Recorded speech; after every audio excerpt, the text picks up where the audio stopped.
your pretty car or your bling. Don't worry about your house, your pretty car or your bling. The entire metaverse live. The entire metaverse live only one thing. Glorify his name, me best thing. Glorify his name, me best thing. Make we come together and blow fire upon it. Make we come together and blow fire upon it.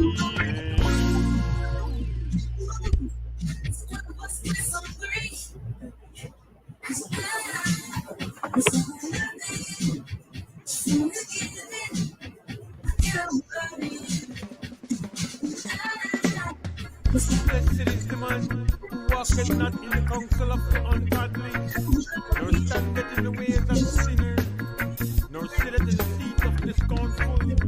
But his delight is in the law of the Lord, and in his law doth he meditate day and night.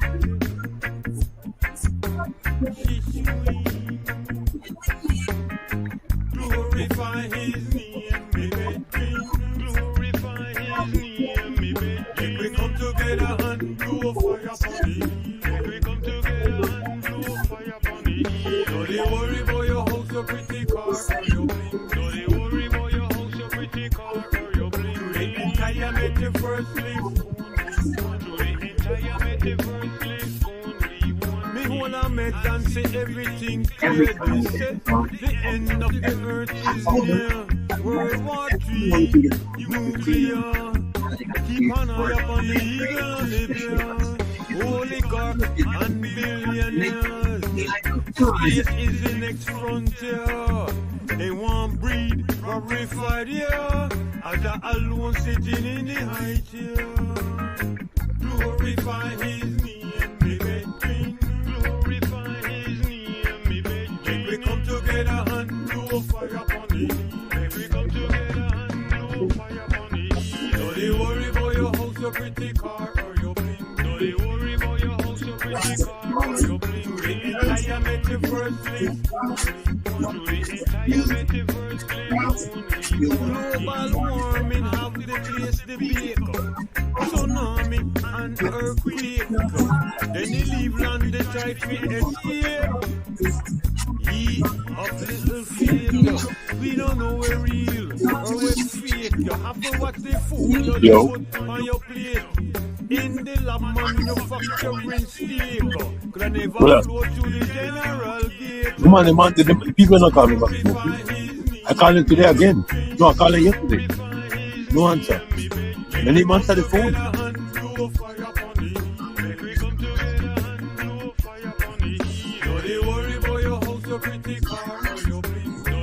What?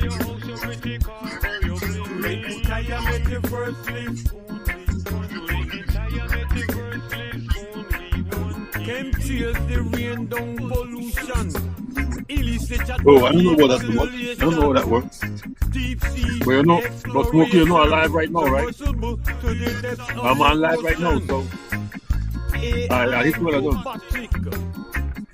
Ritual satanic. No matter what you do, you can't destroy the planet. They want sink like the Titanic. Glorify his name.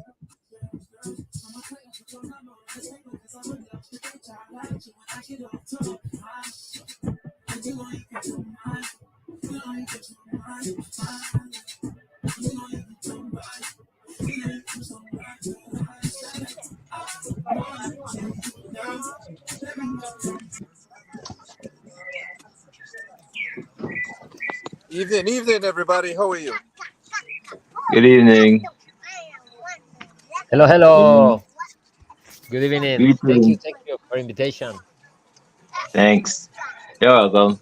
Yes, so greetings viewers. Welcome once again to our another edition of Sea Smoke Setting the Pace podcast with your hosts, myself, Christopher Brosser, and Mr. Gregory Myers. So today we have our guest for this evening. He's from Cuba but living in Uruguay, Professor Ricardo. Thanks for joining into the live today. Yeah. It's a pleasure to have you on. Thank you. Actually, I'm from Mexico. I live Mexico. in Uruguay. Yeah, we're Oh, neighbors. nice. So yeah. Thank you for invitation. I'm glad to stay here today, and the invitation that you made to me, and Professor Felix from Cuba. Thanks for everyone to them. And Yes. Charla Deportiva also is online with the transmission. We are live in Charla Deportiva too, so we are making a force between the Oh, program and Charla Deportiva. okay, nice. Yes, so for the first session we are talk about is that we're gonna talk about one topic where a lot of people don't really talk about, even me myself don't really like talk about the topic, but it's a topic that Yeah. have to address in a point of time, which is conflict among interest in athletes. Now, recently we see with the Football Federation believes that we see what incident like this happen occurs with the athletes and the heads within the organization. But it's something that we also see a lot in variety of sports, not only in Belize but also worldwide. And so it is one of the big topics that many people been avoiding a lot because it's a touchy topic and it's a topic that a lot of people are a victim to at this time. So, Mr. Myers, I don't know if you want to start off the discussion in talking about conflict among interests. Yeah, so it's a very like you said, touchy topic, especially, and it doesn't matter where you go, but it's something that needs to be addressed because it deals with the safety of the athlete, right, and the sanctity of the sport. And conflict of interest could be many different factors, right, or many different areas. You have conflict of interest when it comes to money and representation, and you can have conflict of interest when it comes to uh, emotions and relationships and sexual contact between players and coaches and officials. There's a lot of uh, very touchy topics, right?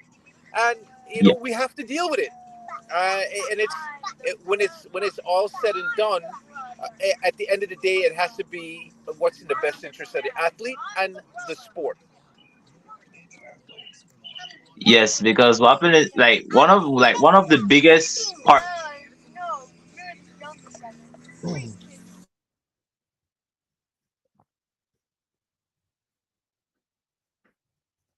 organization compared to others, and this is something that has been seen a lot in every sport in Belize City, that whereby heads from each sport have what we call their favorite or their loyalty because either they have been because they're either up to the standards to their eyes compared to others. So, Mr. Rick, I know you're all the way far, but let me Yeah. can you share some little insights from your experience or things Yeah. going through in terms of No, yeah, it has a problem. Well, I'm Ricardo Flores. I'm before I had I was an athlete too from 110 meters with hurdles. So I saw those problems in my yard also. I mean I see this conflict interest conflict between the president of the federation or also some trainers that play also this game. Sadly, it's a kind of game between powers. In Mexico, for example, we have now a problem with the ex-president who has this conflict of interest between the federation and also an organism from government, CONADE. So they make okay. this conflict of interest, and he put uh, through the athletes to talk about the, I don't know, a medicine who they didn't receive, for example. That's an example who Eder Sanchez made it in some interviews in Charla Deportiva, but also other athletes who has some interviews between the policy and the to the policy and the athletes has this topic, for example, do you receive the medicine of for the federation, for the national federation, and they didn't receive actually. So this talk about the conflict interest, just to make an example, but this problem is huge in Mexico. Is a huge problem in America Latina too. So I think now it's important to talk about it, because many athletes have been how do you say, Affected. have been in troubles, affected with the train, with the travel, the federations has these rules also, has as a, like, I don't know, the good or bad, but at the same time has this conflict interest every day.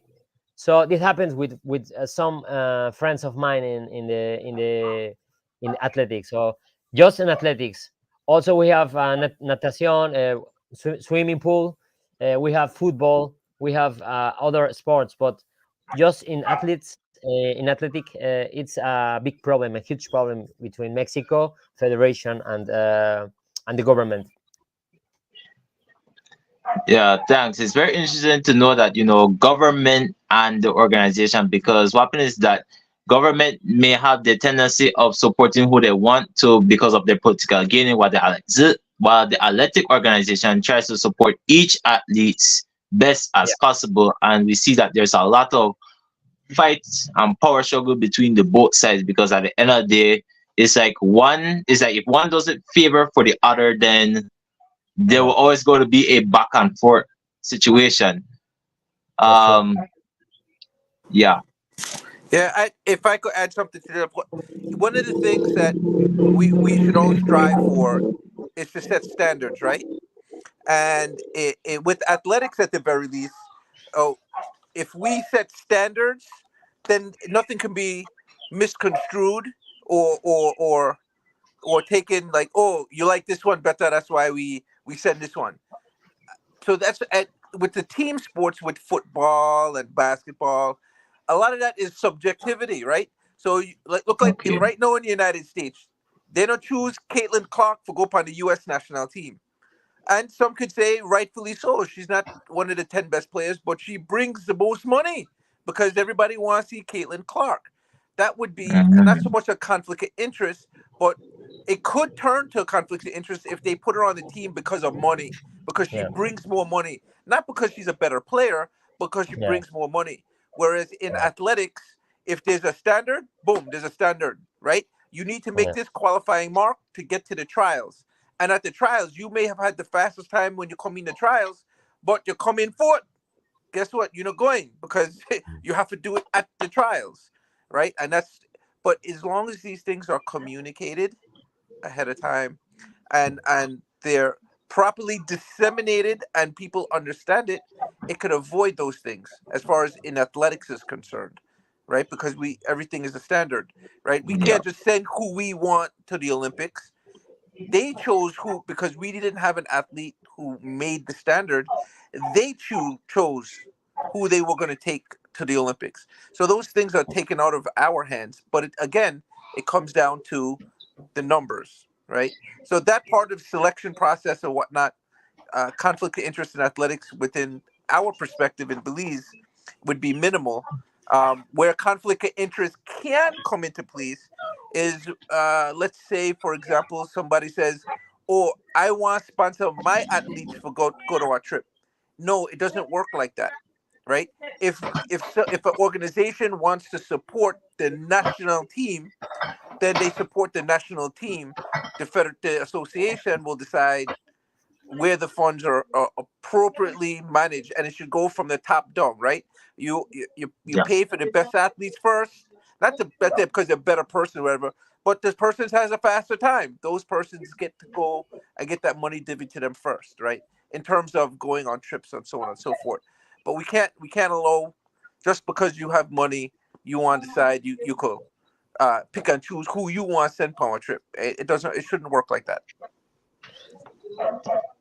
Yes, well said. Because that is one of the issues I want to. That's one of the things that has been affected. Because what happens is that you said standards. Because what happens is that some athletes don't. That's why the different. That's why the idea is like, okay, as an athlete, that's why you said there are standards, and if athletes don't meet the standards, then they're not be able to qualify. But then in a scenario like this, it depends on what standards, because like I said, if they don't reach a certain standards, then they're not qualified. But however, there is some scenario that because, but then what happened to those that maybe they do meet the standards, however they don't get selected to go? Well, there's different. So let's look at the landscape that we have right now, and Yeah. this is not a secret because we have a financial struggle in Belize within athletics. Uh, Yeah. I personally, I think I said it not last week, but the week before. I would prefer to send 3 athletes per event to the Central American Games, right? Because the Central American Games, we should be trying to send as many as we can. So we send the best 3 in each event. But our issue is we don't have the economic finances to do that. So we says, all right, we know or we believe or we hope that we could send 15 athletes. What will it cost to send 15 athletes? Okay. So no, we will look at the past results of the previous Central American games, and then we will prioritize the money that we have for persons that could be medalists or score points. Because yes, track and field, when you run your race, that is you the individual running the race, but yet it's still a team sport. We are there as a country to try to be the best country and win as much medals and score as many points as possible. So, as an organizer of a team or a technical director of a team, the job of that technical director is to say, all right, X, Y, and Z, John Doe in the 100, he looked like we feel like he could get a bronze. That's worth 6 points, right? Okay. 10, 8, 6. 6 points. And we also feel he could run the 4x1 and the 4x4. All right, so he can score more points. So that person becomes an A standard athlete. A B standard athlete is somebody that would be who would go, but the chances of them medaling or scoring points is slim. So we make that a B standard. They'll be semi-competitive, but not competitive to get on the medal stand. Those are B standard athletes. When we have the finances to send all the athletes, we don't have to worry about A and B standard. When we don't have the finances and we know our finances are finite, then we have to make standards that would support our finite resources. Also, our finite resources can support the standards. So that's where things get kind of lost in translation because everybody, oh, but why I had the fastest mile in Belize, nobody can run faster a mile than me. Yeah, but when we go to Central American Games, you'll get lapped, right? So we have to make sure that we're using the very limited resources that we have appropriately. But then again, if you don't have standards and you're not doing it the appropriate way, that's where those conflict of interest could come in because then you could have person X say, well, I want support such and such for go run the 400 meters. Now my athlete, and I will only pay for that athlete for go. It don't work like that. That's how you get conflict of interest. True. I like to, yeah, I'm agree with you, Professor. Nice to meet you. But you're right that you said this topic is important. But you compare Mexico, a big country with all the resources we have. So don't we have or that don't we have in Mexico? It's a structure, you know.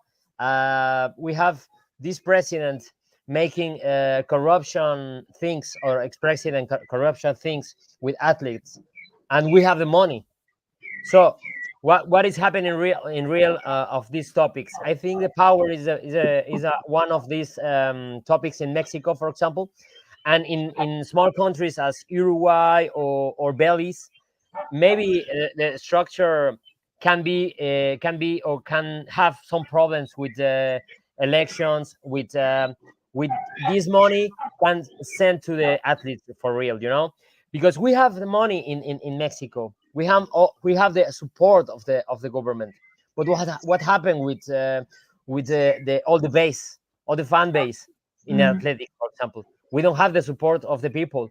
because the government doesn't have the how do you say the work in with the people, and that's a problem in Mexico now, because we don't have all this fan base that we don't have all goes to the football, the soccer, and we don't have support to make athletics, and all the happen all the topic that happened in Mexico runs with the high level, high development, and if that has development, the federation doesn't want to invest in those athletes. So the problem we have in Mexico is that we have money, but we don't spend for the real things that we need to develop the athletes for this conflict of interest. So it's interesting to compare Belize and Mexico in these topics. I'm glad to hear you, and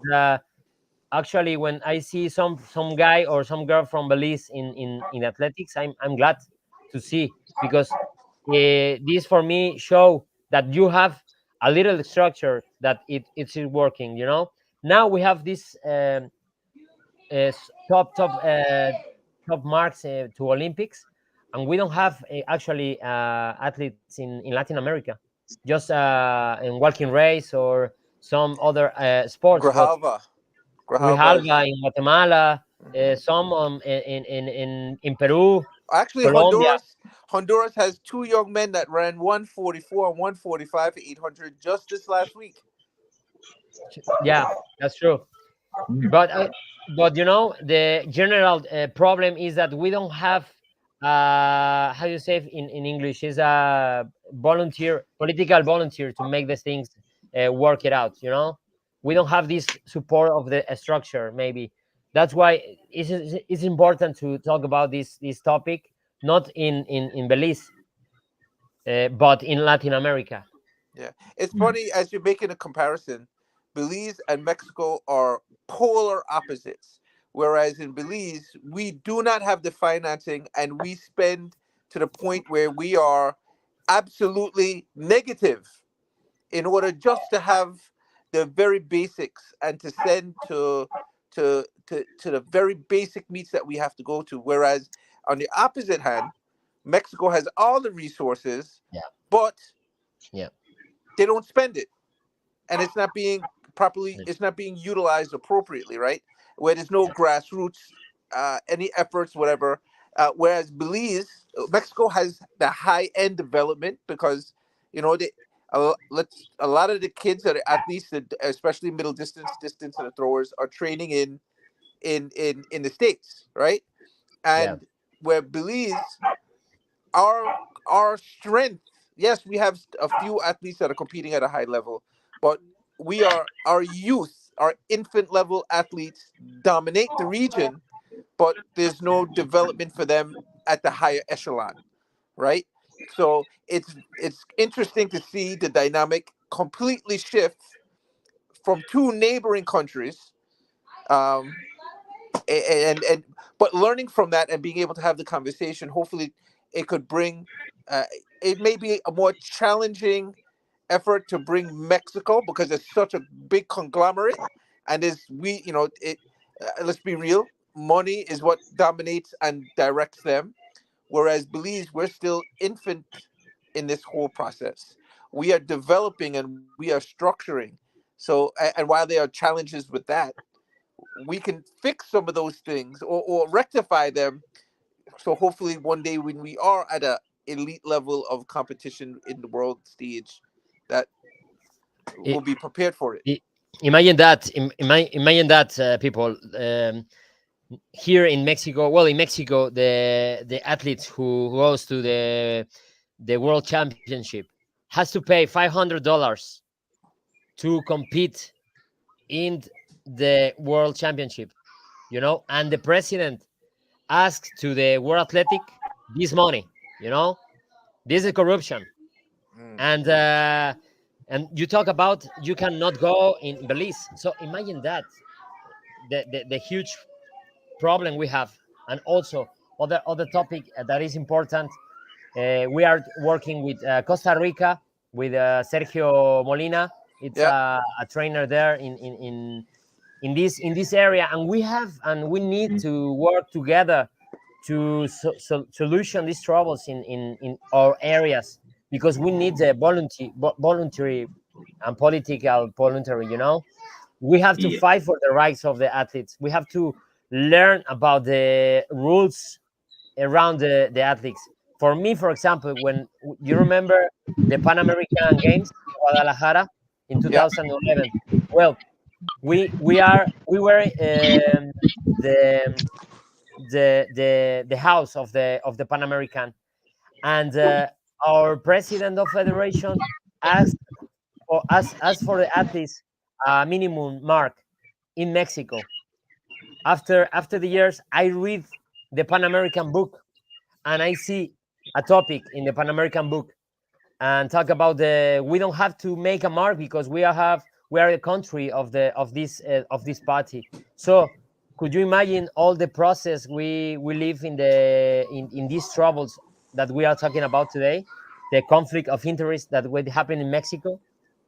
This is important to talk about it. Thank you for inviting to me and invite the people in Mexico. Yeah. Well, listen, we have just examples of it happening today. Just like you said, they required the athletes to pay $500. Well, and then collect money from World Athletics to send their athletes. Well, that just happened in Haiti, and I have some good friends 80, in Haiti. yeah. Yep, the president of Haiti just had to resign and is being prosecuted. Recently, right here at Carifta, he he made the athletes pay their way, but got a grant from NACAC in order to send his team to the Carifta games. So he pocketed the Wow. money. So these things are happening today, right? And Belize is no stranger to that type of behavior, uh, but it requires people with a little fortitude to deal with it, especially in the country, right? Especially when we are accustomed to a certain behavior.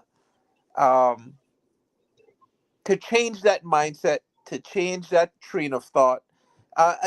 It's if we want to fix these things that have conflict of interest or bad behaviors of whichever sort, we have to look at the past and see what were the products of that. Was there, if we were producing athletes and producing good results from student athletes and making progress, then are you willing to deal with some of those things? But if you're not making any progress and you're still in the same place, then we have to move on Mhm. and make a change, right? So Yeah.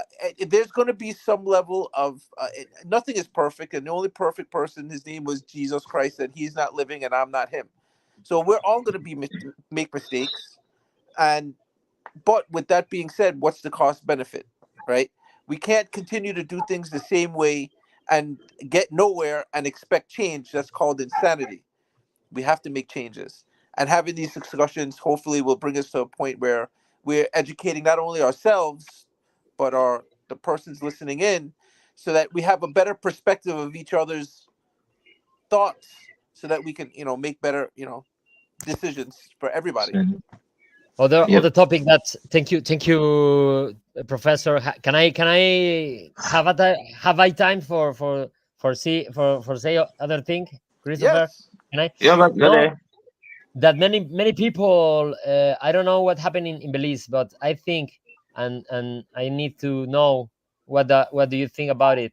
But many people in Mexico, for example, they think that sports or athletics doesn't have relation with social problems and cultural problems, and all the topic that we need to know about solution and to be or to do solution of these problems in the athletics. Many trainers doesn't have idea that all the solution runs with cultural, social, all these topics surround the sports runs for the cultural and the social, because if we don't have the development or in Mexico, we cannot to hope to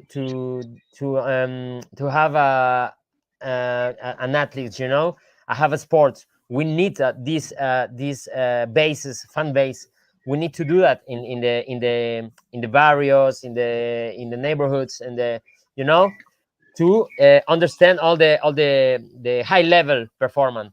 So we need all these topics, and many people in Mexico just understand the sport in the high level. I think this is a mistake also. What Yeah. do you think about it? Yeah. Gilbert, are you on? Yes, I'm on. All right. So I hope you are listening. So would you want to share any thoughts about the conflict of interest? What your thoughts on it?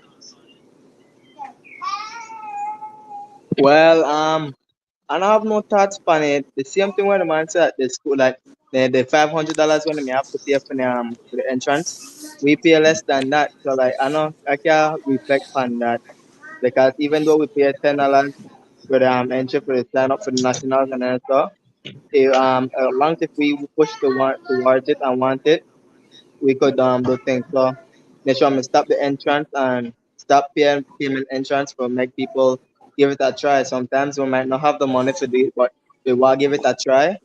And it's good to do that for a free event. Yeah, I think that wasn't. He was saying that t- Mexico was charging its athletes $500 to go to the World Championships, and the World Chips. Championships are something that's sponsored by World Athletics and NACAC. So for them to charge the athlete for something that they were being compensated for is wrong.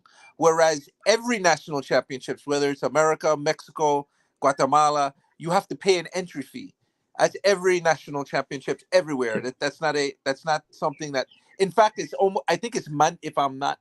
I could be wrong, but I think it's mandated that you have to pay. Right? They should by World Athletics that we the association have to give an accounting of how we ran our national championships. It is mandated that we have to do that. Yeah. Very, very, very, very true and well said by there. But then there's also a scenario.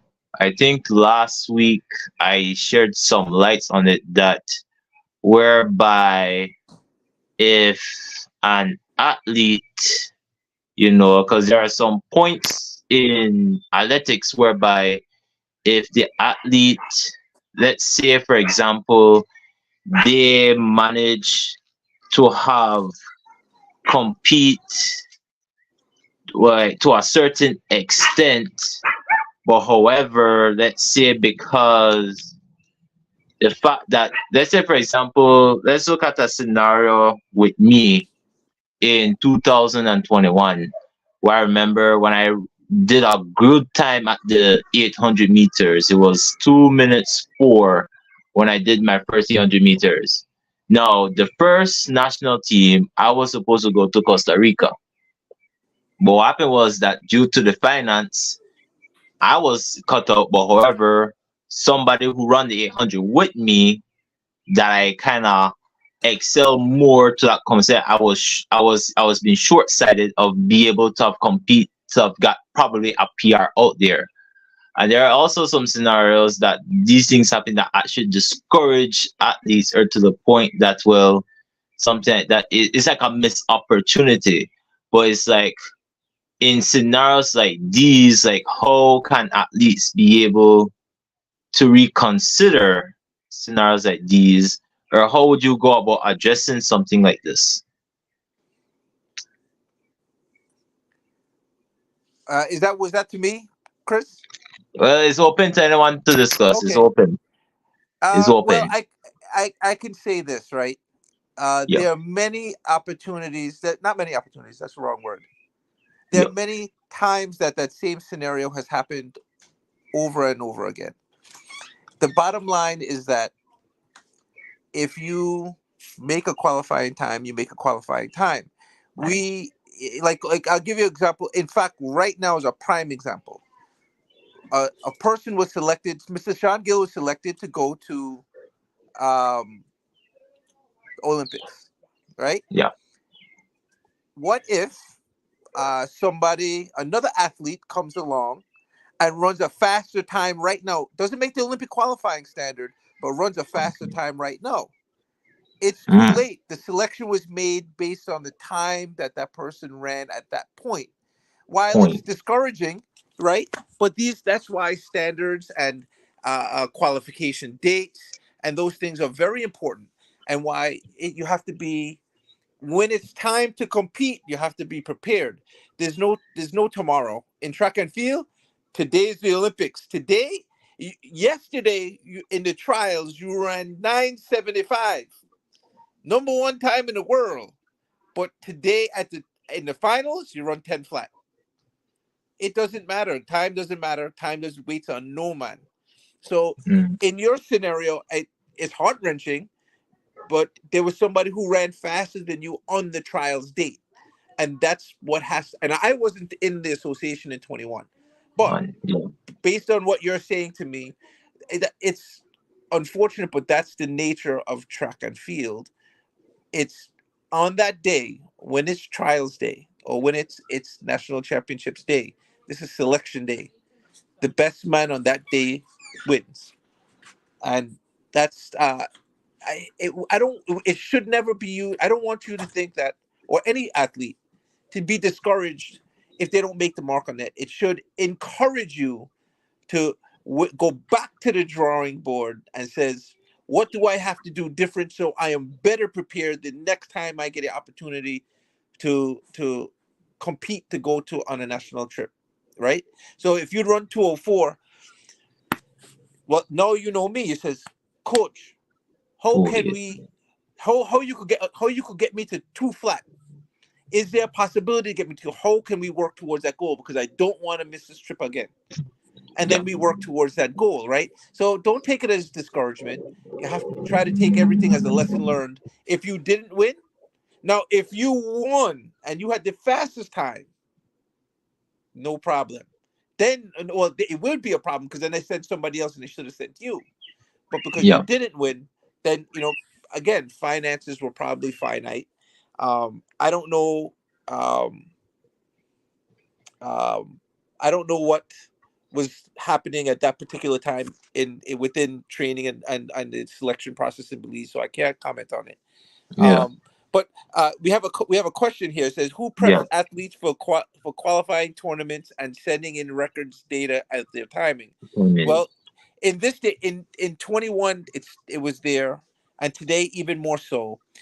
All times, if you want to qualify for an event anywhere, you must have a fully automatic timing, which means you need to have the electronic timing system, which is a disadvantage for all athletes in Belize. It's something that we're working on for the next year, calendar year, that we never have a meet without the fully automatic timing. You don't have to have a synthetic track to use the timing. You could use that on a grass track.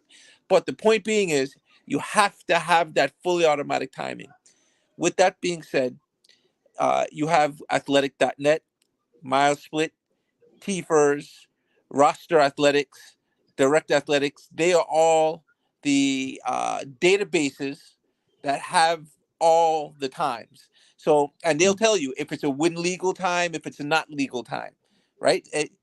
These are the things that we need to educate people on because all the records are there, all the times are there. It is our job to ensure that we're going through doing the proper uh, vetting, that we're going through and seeing where these times are, right? We've had this scenario in the association several times in the past couple of months. Well, I never see where that person jump or run this time. The times are right there. The internet is there. We have to learn to educate ourselves in the different apparatus that are available to research the times and whatnot, right? So that way, no, you can say, well, I don't understand how that person from states, he didn't get an opportunity for go, or she didn't get an opportunity for go. We never get, well, that person runs 54.5. She's a female. She runs 54.5. There's no questioning that. That is there in an official meet. And, unless we have somebody who is comparable to that, that's what we have to do. That's the nature of the beast. And we in Belize, our job now is to try to Yeah. bring that to Belize, so when we're recording those times at those meets, we can post them officially, so those databases can record them, so that way everybody is on the same playing field. All right. So then this brings up another scenario because what happens is that And I have to normally bring at it up. yeah, I have to bring up a scenario. Okay. yeah. During my time for track and field, for doing track and field, I'm really said it. They sometimes they're unequal because sometimes I'll be qualified for my time, but then they deny me of my time or some. Because every time when I got it, like for last experience, when I'm going for the nationals, and I'm get qualified and for the relay, I think Mr. What your name? I forget the name, sir. But I'm in the relay with the headphones. I'm tell about it. But because when they thief me for the track and field time, but they have favoritism in Belize for the track and field because certain people they choose to run. As long as if you get the best time, they not pick you if they don't know you that much at your background. So they should stop What? do that and stop have favorites. So I need you to be very um, Clear? um, not clear, but be precise with what time did you run, where did you run it, and 100 then meters. you okay Christopher to for a Christopher to Christopher to speak for me, right, Christopher? That I had to run my What happened time. is that But go ahead, Christopher. all right. So what happened is that normally at nationals, right? Normally there was an announcement even to like even newer athletes that come in, right? Normally they will Mhm. say that first, second, and third place, those who win those events based on whatever time, they get to represent the country. That is something I grew up knowing as what it is.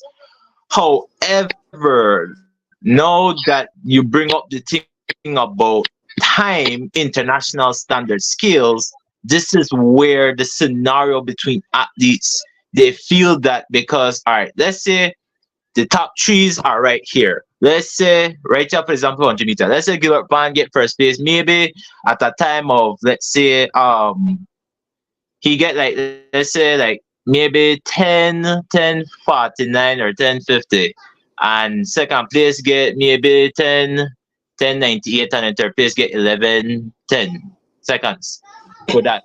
So the one that come in first may already seem like all right, they already qualified because they won the event. But then there's a scenario now, let's say an athlete run maybe someone from outside foreign run maybe 1:09 something seconds, beating his time. But then now it becomes a scenario like who do I care?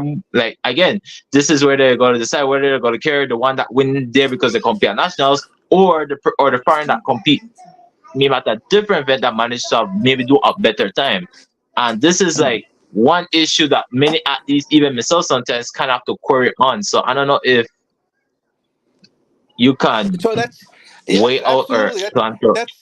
that's something that we need to address, right? Because to your point, so if you said third place had run 11:10, right? That's a Yeah. hand time.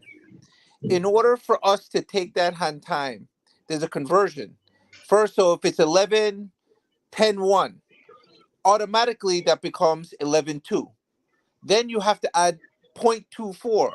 So that's 11.44. That is the Mm. international standard of conversion. So for years I always see 10.5. Like let's say so and so runs 10.5 in Belize. 10.56. So that's automatically 10.6 plus 0.24, which is 10.84. And then when they go international, when they run 10.84, 10.83, I say, why then people run faster at Belize? Belize track faster? No, no, no. It's because there's an actual conversion from hand time to fully automatic timing. That's first off. Secondly, even with like let's say in the United States, right, or Yeah. Jamaica, there is just to that exact fact. You have the U.S. nationals, 100 meters, and normally this is not the case, but it actually happened 2 years ago or 3 years ago. You had the top three persons come in. The world standard was 10.01. Third place was 10.02. But the person in fourth place in a race prior in the trials had run 9.99. That person made the international qualifying standard. So even though he came in fourth, he automatically jumps the bronze medalist because he made the international qualifying standard. You understand? So it is not just, it's not something that happens in Belize. That is just the standard, because in track and field it is the time, and unfortunately that information was never disseminated, that hand time in Belize is unacceptable for a final time internationally. We cannot use it. So let's say somebody at Belize go there Oh. and run a hand time of 999. Why the man make the Olympic? No, no, no, no, no, no, no, no. But they won't. It will not be accepted. It will Hmm. not be accepted, because on top of that, yeah, in order for a hand time to be certified, it must have two backup times.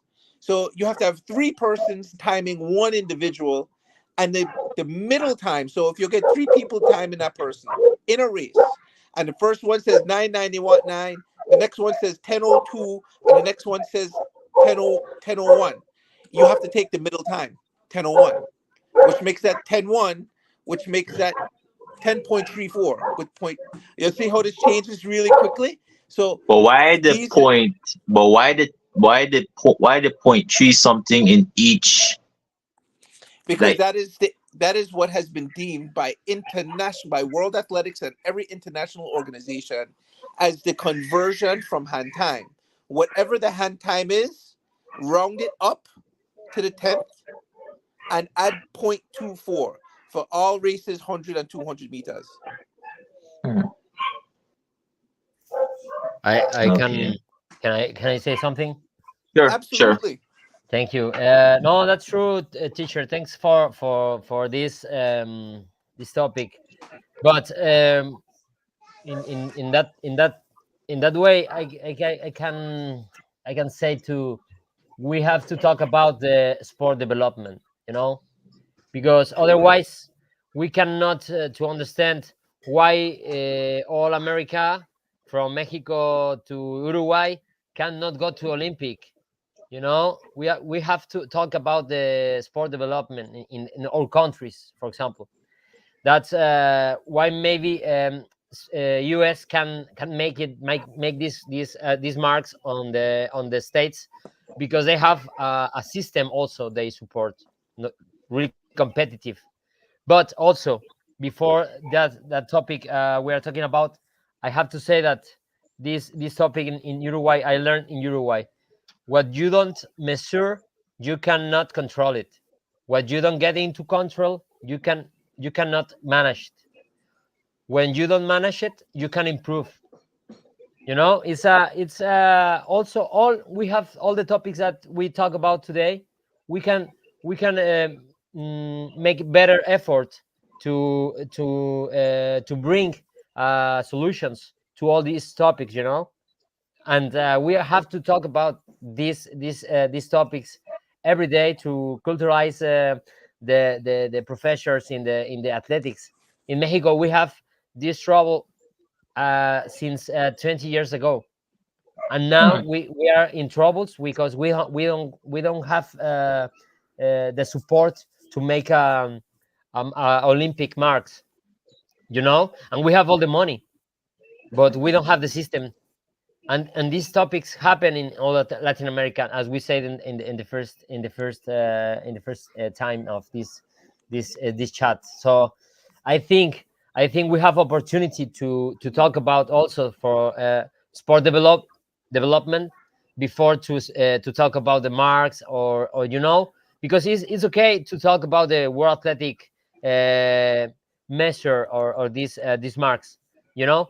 But if we don't have in their countries the topic of develop, we will be in the same place, I think.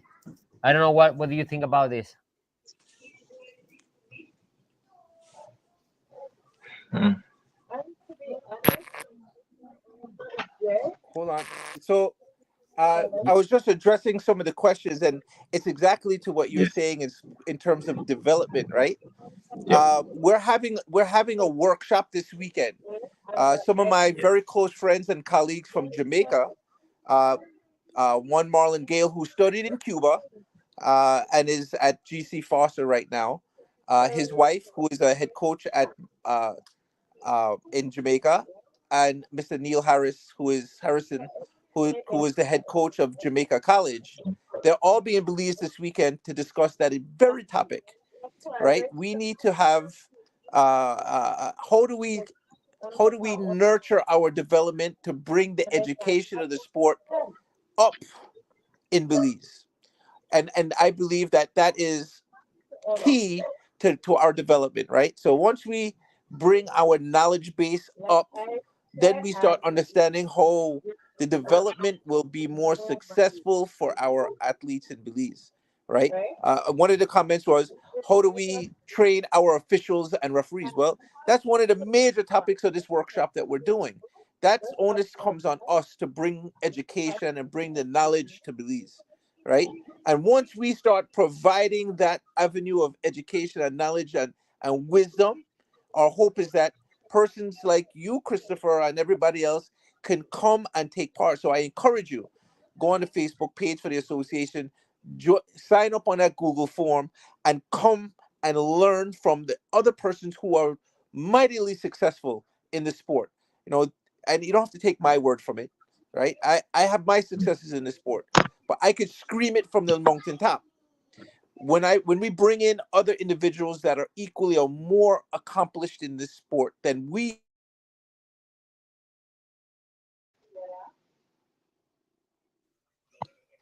He's gone, I think. Huh? He's gone. Yeah, I think it's internet. Well, Christopher, thank you for make this program. So invite me to talk about these troubles that we have in all the countries also. So Yes. it's not just Belize. Yeah, it's a worldwide thing. Gilbert, does Gregory manage to answer your question before Yes, he sir. resumes? Yes, yeah, actually, I'm the person.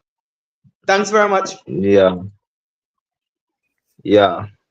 Yeah, that's the thing, because then the thing is, it's something that's been constantly happen. That's why then the question then remains on those, is like, how then we go about solving these things? Like, how can we go about ensuring that, yeah. All Oh, here right, is. Rebecca. Yep. So Myers. yeah. Sorry about that. I got a phone call in and it cut me off.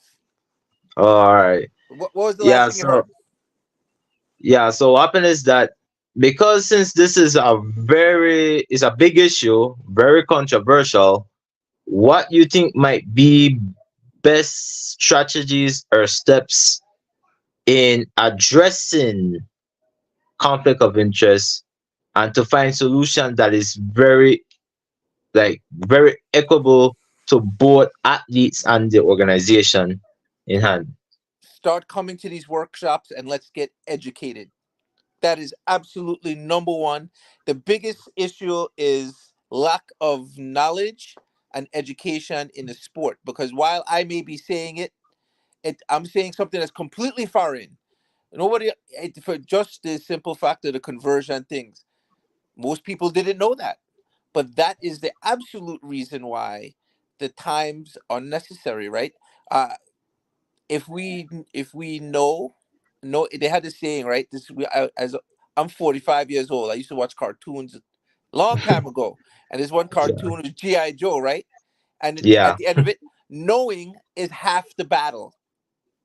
If you don't know, you've already lost. You're halfway to loss, and you need to know. We need to know. We need to continue learning. At 45, I've done lots of things in the sport all over the world, and I am still learning. The way I was coached 25, 30 years ago is not the way I coach today. I have evolved, I have changed. And today, especially, the level of competition in the world on a high school level is so phenomenally high. It is remarkable. And to give an example, and I know we're running short on time. I could speak on my own experience with Dimitri, right? And Daniel. The times I ran in high school, 152 and 411 for a mile. would not even be top 10 times in the country today in the United States. Not even top 10. Would might only give me a partial scholarship to go to college. Whereas my sons are running that no 2 years earlier than what I ran it as a senior in high school. So with that being said, we have to evolve. And in order to evolve in this sport, we have to get more educated. We need to lean on each other. So to if you want to be a coach and you want to coach high school age quarter mileage 46 and 45, because that's what they're running now in high school. 46 seconds is not an outlandish time in high school. I've coached 5 of them in the last 6 years. It's not an outlandish time anymore. You need to align yourself and work with and collaborate with other coaches doing the same thing. Otherwise, you're going to get left in the behind. So again, it comes back to education, learning, coming out to these workshops and talking and communicating and collaborating with the people that are doing it today, that are at the World Championships. When I go to national championships in Eugene, or I go to Glasgow, England, or I go to Paris, or I go to Doha, I see the same 15 or 20 coaches that I collaborate with all over the place. When I go to Carifta, it's like a reunion, me with all the coaches that we get to hang out with every Easter. It's the same people over and over again. Those are the people you want to collaborate with because they're doing it at a high level consistently every year. That's who you want to collaborate with because they might be doing something different today than they were doing yesterday that may help you. And that's what we need to do. We need to collaborate. Mr. Rick, any?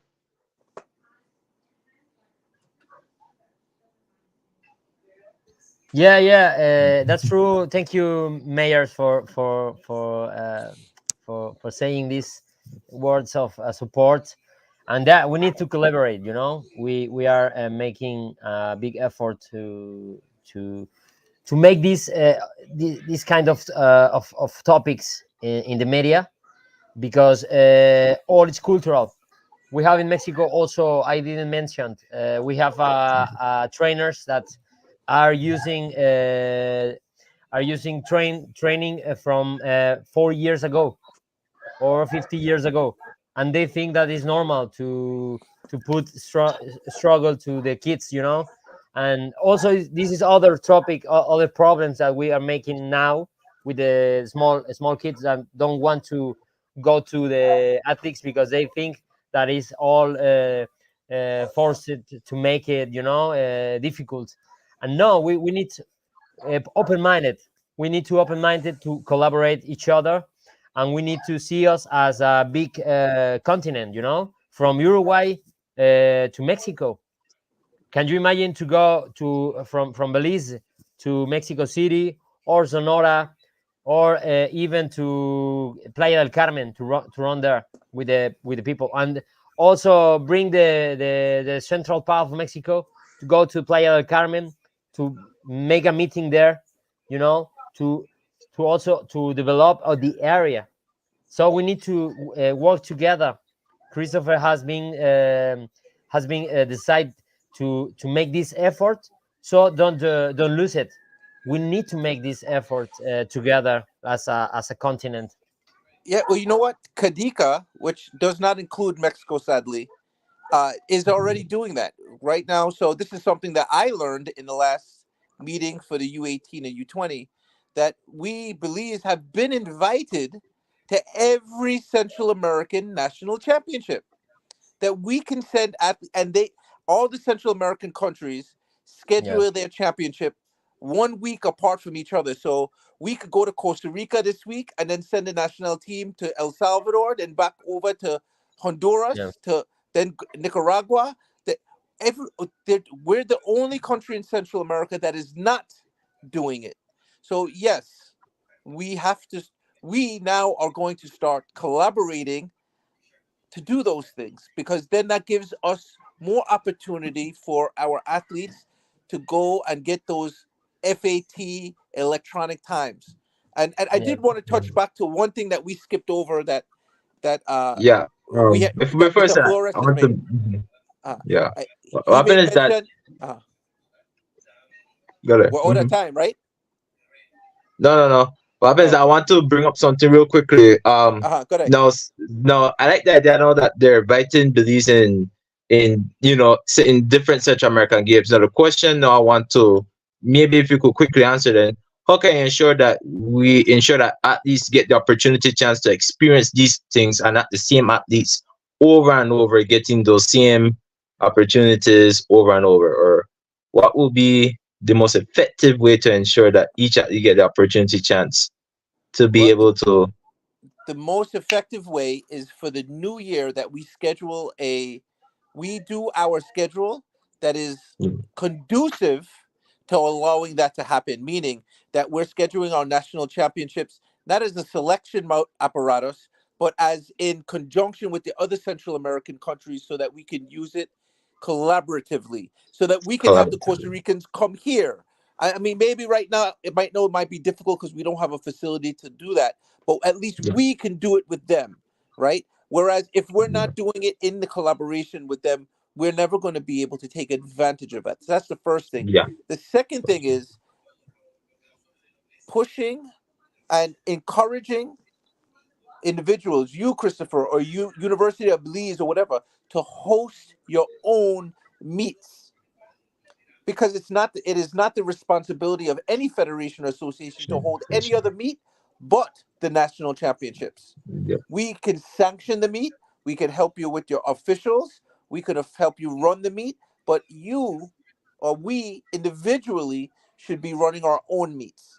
Therefore, we create our own opportunity, jeez, yeah. Because right? happens that Because with the UB, we're trying to host a 1 mile run in August with the university students, so we could try find potential athletes to be able to bring them up to the track and field, levels, be able and to get that's them that exposure. that's wonderful. But what's missing is it's not collaborative within the association, and that's Vision, the association's fault. And I'm a member. We're both members of the association, right? vision. Yeah, It is so that is our fault for not having established that modus of communication.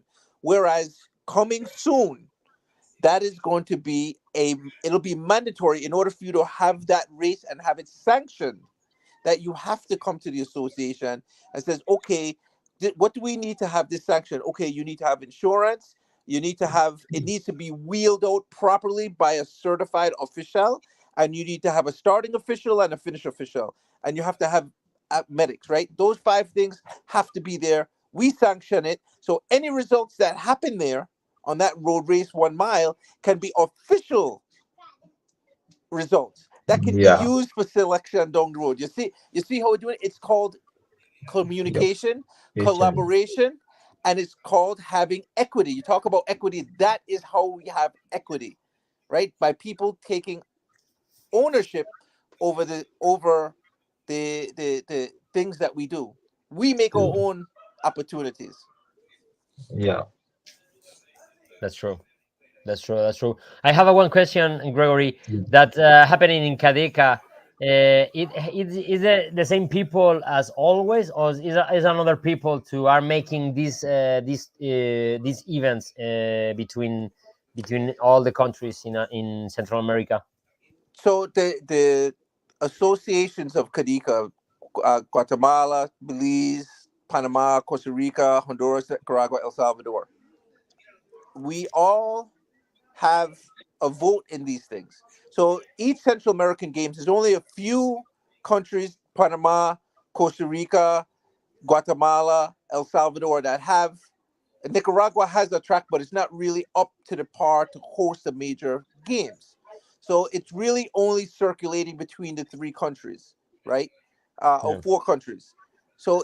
But it's a collaborative effort. I could tell you they would be ecstatic that if we could bring our facilities up to par so that Belize can host the Kadika games.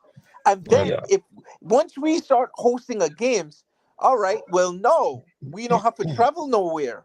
All we have to do is pay free True. entry fee. No, we could have the Mhm. opportunity for have three athletes per event and boom, boom, boom. No, we address that situation.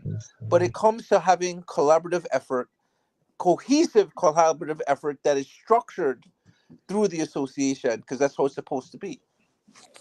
That's true. No, but the thing is, principal to make attention or pay attention about the people who has the power now, because if, for example, if we have now another president in Mexico for federation, but it has the same people as 20 years ago, I think I'm afraid that will be the same thing, because they don't Exactly want to right. change their mind. They don't want to change a cultural change. They don't want Mhm. to cultural change, or so it's difficult to that. But I don't against them. Just I'm saying that we need to cultural change to make new things about the athletics, and I'm agreed to make all these efforts to get together between countries, to get better federations for all the nations. But how is the question also? So Yeah. yeah. Well, yeah. All right. So I guess we Thank went you. over time, but it's a great pleasure to have you guys. So thank you, Mr. Richard, to be part. We'll hopefully to have you again another time to continue with this as well, because this is a topic that needs to be continued to be discussed, because there's a lot For we, sure. we that needs to be touched. So Yeah. Well, we'll see you on Saturday. Sign up. Let's see yes, you on hopefully. Saturday at our workshop.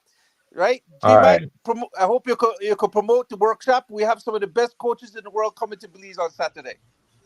Thanks a lot. All Good right. evening. Good evening. Good evening, guys. Yeah. All right, fellas, you got it. Got it. Yep. Good. Good evening. Good evening. Thank you for holding the fort. Good to see you guys moving forward on this. Yeah, man. Every Wednesday evening preceding the Sea Smoke Candid and Correct show, youngsters take the mic and do their thing. Good evening. I am G. Michael Reed, and we are honored to be once again in your company for our weekly Wednesday evening podcast. Still hot, still dry in Belize, although we're well into June. As you all know, the rainy season begins on June the 1st, as does the hurricane season. Normally, in the early part of the hurricane season, we don't see much activity We over are not here. seeing Gregory either at the moment. Okay. I don't know. Gregory might have to go back out and come back in. Mhm. So we, like I said, we don't see much hurricane activity this early. Usually they go up north and head straight to Florida, which we have no problem with. We just cannot handle too many of these. The last one was, I believe, Lisa a couple years ago, which did a lot of destruction. Um, we're normally blessed. I believe that Belize is a blessed country. We are protected by the Most High. And so, more than anything else, we need to give thanks and praises. It is hot, though. And like they find the true hot breeze.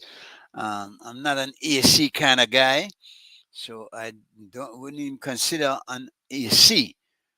But certainly, the temperatures have been above normal in not only Belize but all over the world. And I wonder if we're not getting a warning, a portent, if you will, about what is going on. Because as we speak, the atrocity that is Palestine continues, although the Security Council finally came up with a ceasefire.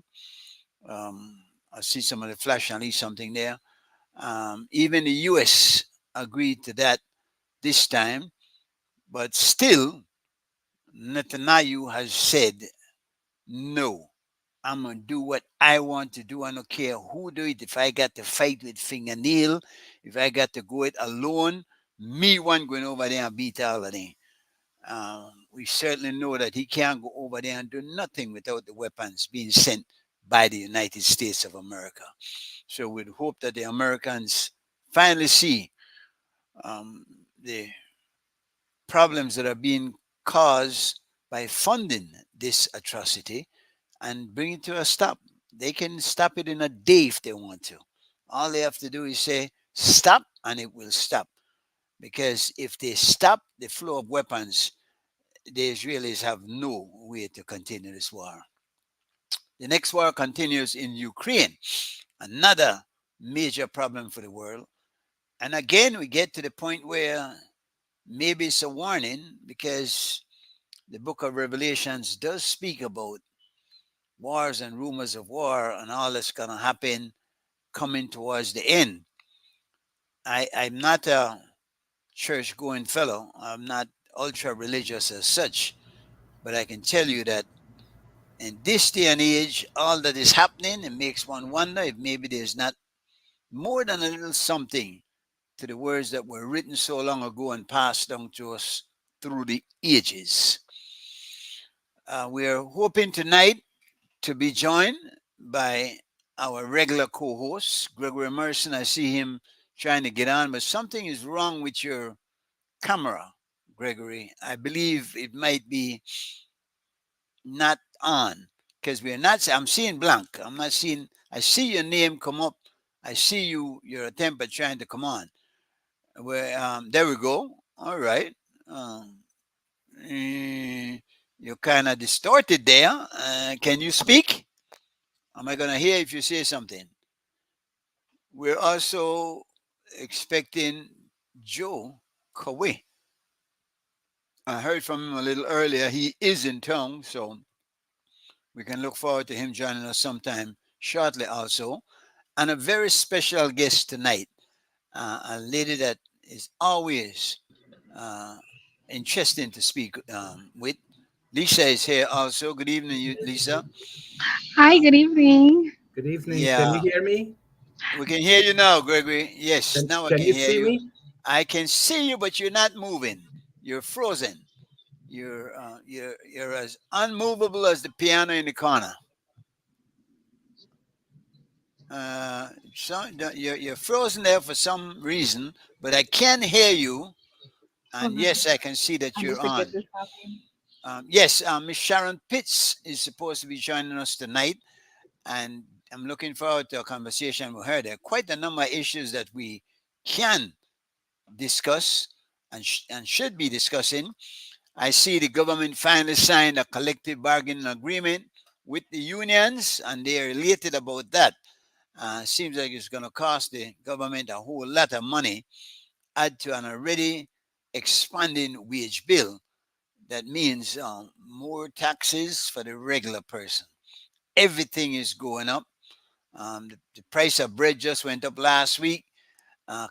Almost, the vendors were asking for $75, apparently 75 cents, and they got 35 cents, I believe, which doesn't seem like a lot. But when you talk about a price of bread moving up to over $2 a loaf, I'm wondering if maybe they can't just take out a few slices, sell it a little smaller, because for the most part, bread goes unwasted. In particular, if you only have a small family, one or two or three, then a loaf of bread, because you're not going to eat bread for 3 meals for sure, and maybe not even every day. So I'm thinking making them a little smaller and keep the price affordable, because at this price, at this pace, I don't know how we're gonna maintain this, because the wages aren't going up for sure. Everything is going up except your pay. Something has to happen. But J Mike, didn't they not establish a new minimum wage? I think it was a year or two ago. How is that being reinforced in the workforce? Actually, the bread producers are blaming that, and the cost of plastic, which they put the bread in. And I'm thinking, well, sell it in like we used to carry a towel or our own bags to the store and get the bread. Now they come, of course, in a fancy plastic. The minimum wage went from two something two I mean it was 2.25 to $5 an hour. That is $5 Belize. That is $2.50 US. What I have found is that few people pay minimum wage. Many people that work for me, that cut the yard, that do stuff like that, will not do work for less than $50, $60 per day. That is certainly a bit more than $5 an hour. So even before the minimum wage went up, it was so I don't know that it has made a big difference. That's all I'm saying. Right. Yeah, we did used to take our own bags to the store for bread. We used to carry a little towel or something and put it in to keep it warm. But now, of course, there's the plastic that it comes in, and I guess they need it to stock on the store shelves, because there's a time we used to go straight to the baker shop and buy our stuff. Now you go to the store and buy it. Greg, you're on. You're looking good. You're moving. Okay, that's good to know. And we can hear that song. Yeah. Well, at least I was gonna. I remember when I heard was you. little. Wait a second. You guys are. Go ahead.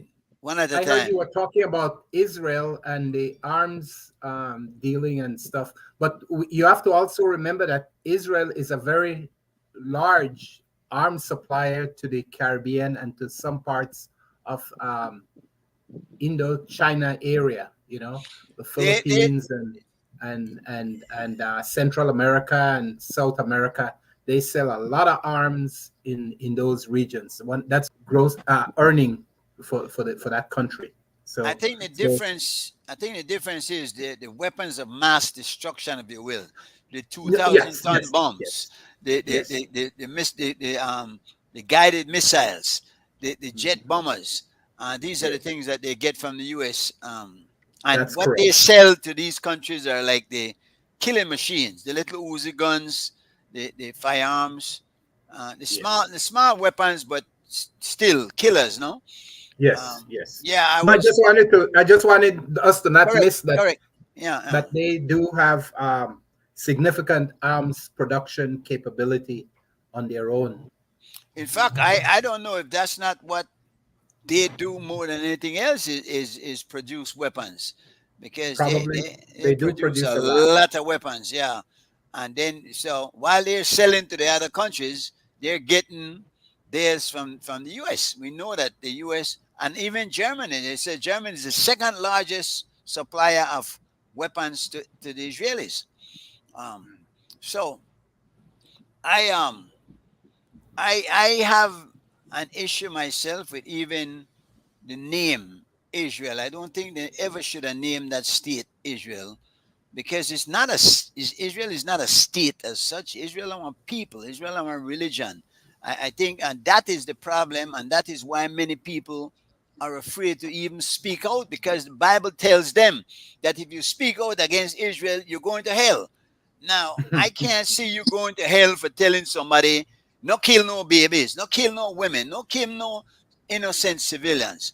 And look who got the cat dragging. I see Jose is on the screen. Good evening, Jose. How you doing? Well, I'm not sure, because are you hearing me? Yes, I'm hearing you well. Yes, we can hear you. And I see your picture. I'm not seeing myself live again. I wonder if I'm dead. Boy, let us hope not, because if you are there, the rest of us are right along with you, because we hear what you say. I don't see myself. We are seeing you. We see a still picture. Yeah, we see a good smiling picture of you, just like we're seeing of Lisa. So what happened is your the studio to get trouble. No, not the studio. It's probably the device you're using.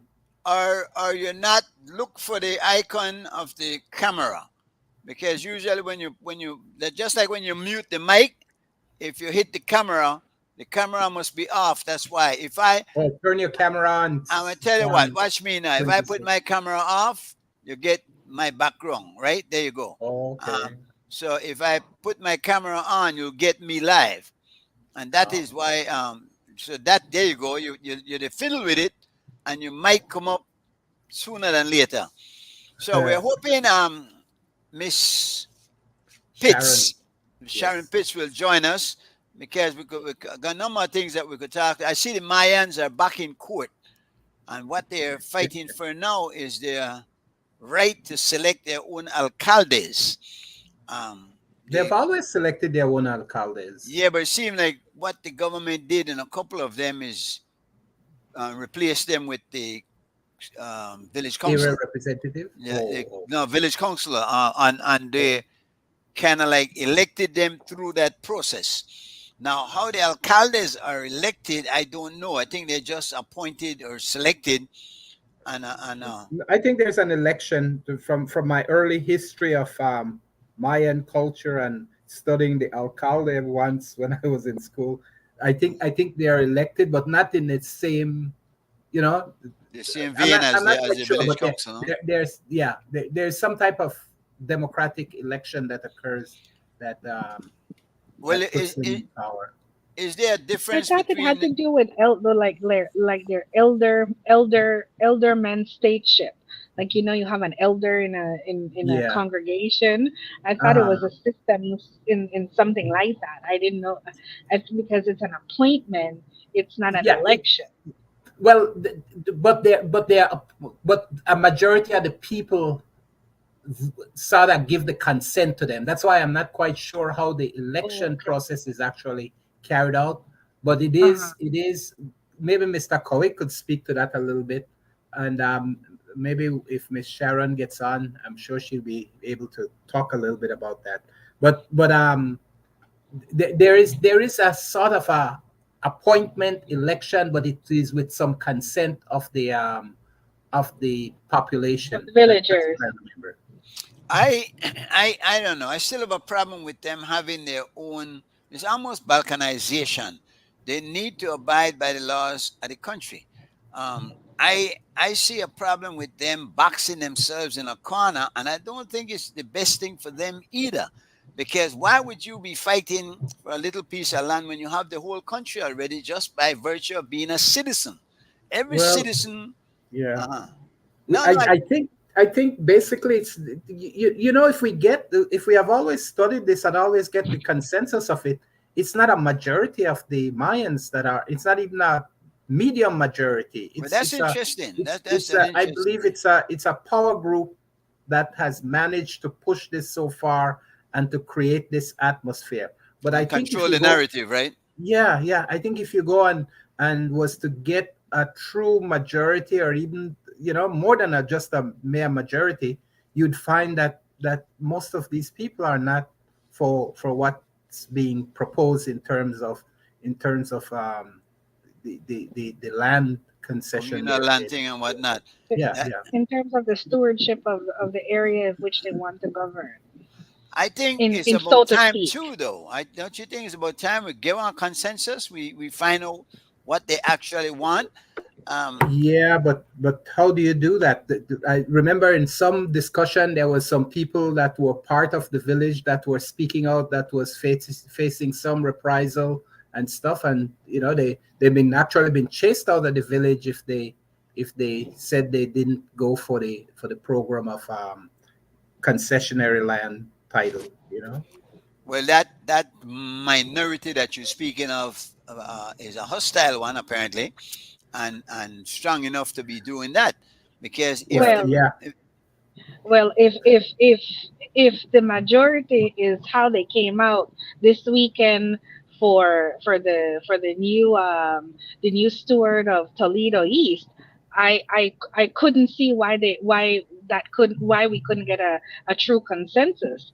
I mean, that was a lot of people who came out to vote.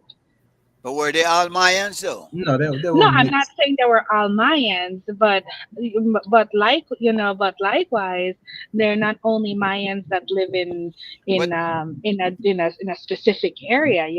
There's other people there too of other cultures. Well, they came out to vote for a standard bearer, right? So it wasn't Yes. even Right, but that's it wasn't even right. a full election. See, so it wasn't Exactly, even that's all what the my people. point. It was just the PUPs that came out. Yeah.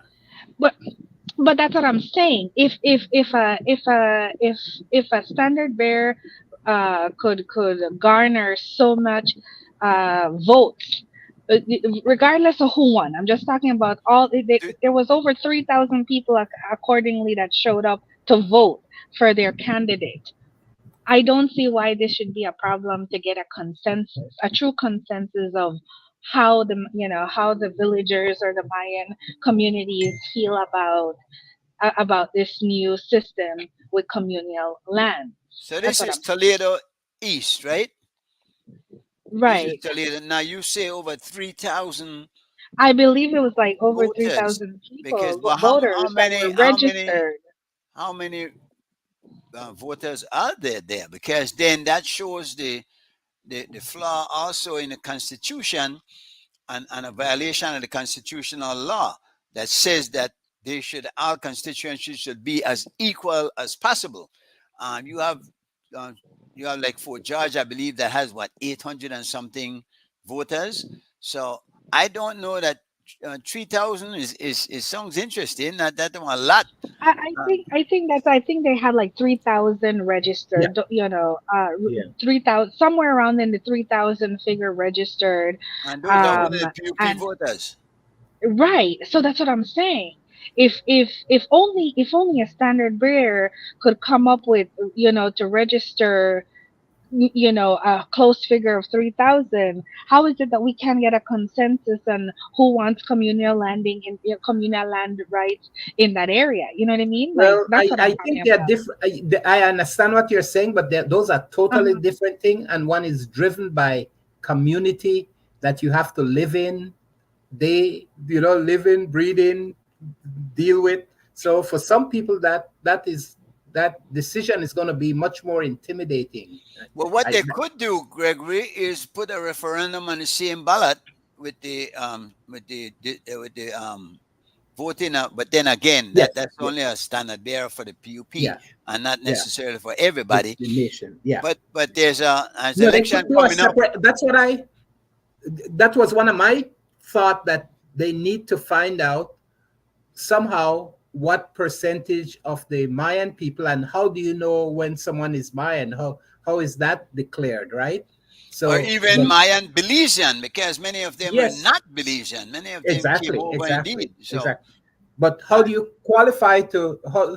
Is there a Maya registry to say I yeah, am Maya or whatever? yeah. So And forth. is it like a religion that you can become a Maya if you by pledging allegiance? Or I don't know. Yeah. What percentage do you have to be Mayan to be considered a full Mayan? There were a lot of questions that need to be answered. Joe, you're looking good. You He's sipping the moving water, of around. course. I would like to make a comment that is relevant to what happened with me just now. And if you give me just 2 seconds. When my first child, my daughter, went to school in the 80s, she sent me a book back then, that was in the 80s, named Techno-Peasant. I realized today that they knew what was going to happen to us. Techno-Peasant was saying that because of the technology that we're advancing to, we all be peasants. Meaning that we'll be able to use it, but we'll never be able to understand it, all of us. The majority won't. Yeah. You know what was the problem? I had to get a technical person to assist me just to get my picture and this thing back. Oh.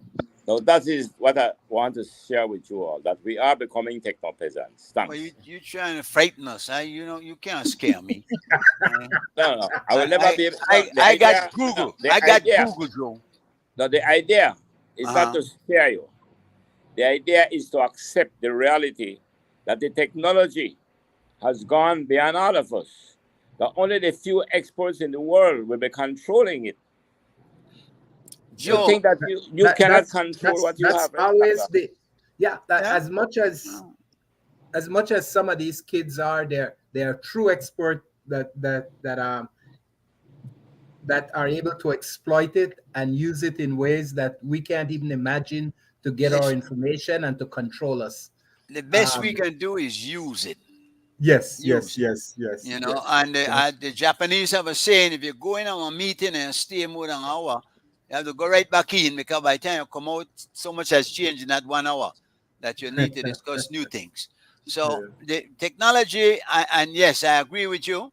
I know they start out, they disagree with you. Yes, it has been, the technology is amazing. I personally think that magic.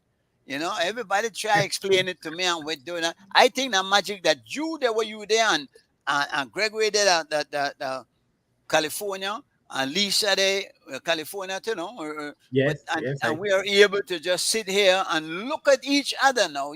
I could see a fly on the wall behind you, Joe. This is crazy, and there's no connection, no wire connecting us, no anything. All modern technology. We have come a And long way, baby. 15 years ago, we couldn't do it. Well, see, Gregory, and you bring me to another interesting point because, see, there was a while ago in 1616 you had the slave trade. In 1901 you had the Aboriginal people displaced in Palestine, in Australia. In 1945 you had the Jews being exterminated under Hitler. That what is happening today could have happened back then because we didn't have this kind of technology to keep us in touch with each other and share information. Back then, we nearly had to wait for a ship to bring a letter for we find out what's going on. Today, that instant communication and instant awareness of everything, and if you don't get it through one source, you got it through the next. Because the mainstream media, we know, control the narrative that's fed to the ordinary people. But there's so many different media sources. Al Jazeera, there's a lot of podcasts on YouTube, just like this one, that really discuss the issues at length and from different perspectives. So I think that nowadays it's going to be more difficult for them to get away with that, and they should understand that because people are aware and people are watching. But you know, that is true, but it is so fragmented that people forms their own little clique, and if you like that kind of stuff, that's what you're watching. If you like whatever it is, that's why they say today there's 4,000 TV stations. You know, before there was 3 or 4 or 5 or 6 or 10, and there's an audience for each one, for each of those grouping there is. And the bad thing about it is because people then just get in that motion and stick with where they are, it causes us, even though have diverse amount of knowledge, a vast amount of knowledge, people are still sectored into their own little scoop of what they want to believe and how they want to view the world and stuff. So that's the danger of it all. I think the bigger danger, Greg, is that they're not honest, that they have agendas, and they create their new stories and even their programming around whatever narrative they want to present to people. Now, I think people have an obligation to think for themselves, not just look at what they tell you and grab it as gospel, but we need to use our reasonability. The United Negro College Fund had a slogan that said, "A mind is a terrible thing to waste." And we waste it when we don't look at things holistically, if you will. Look at all the facts and draw a conclusion based upon your own understanding of what you're seeing, as opposed to what somebody is telling you, because they're lying to us. Yeah, but you know, most people are lazy. I like to, go ahead. I want to comment on that. Just 2 nights ago, I was reading on the media as an industry. And it said something there which I had believed, that because the media has become an industry, it means then that they are driven by profit, exclusively profit, as what it was many years ago, to get information, factual information. No, because now it is so driven by profit, and because human beings have become so gullible and want to hear certain things, the media now is feeding them with a lot of disinformation and misinformation and giving them things that will suit their kind of appetite for gossip and a lot of untruths.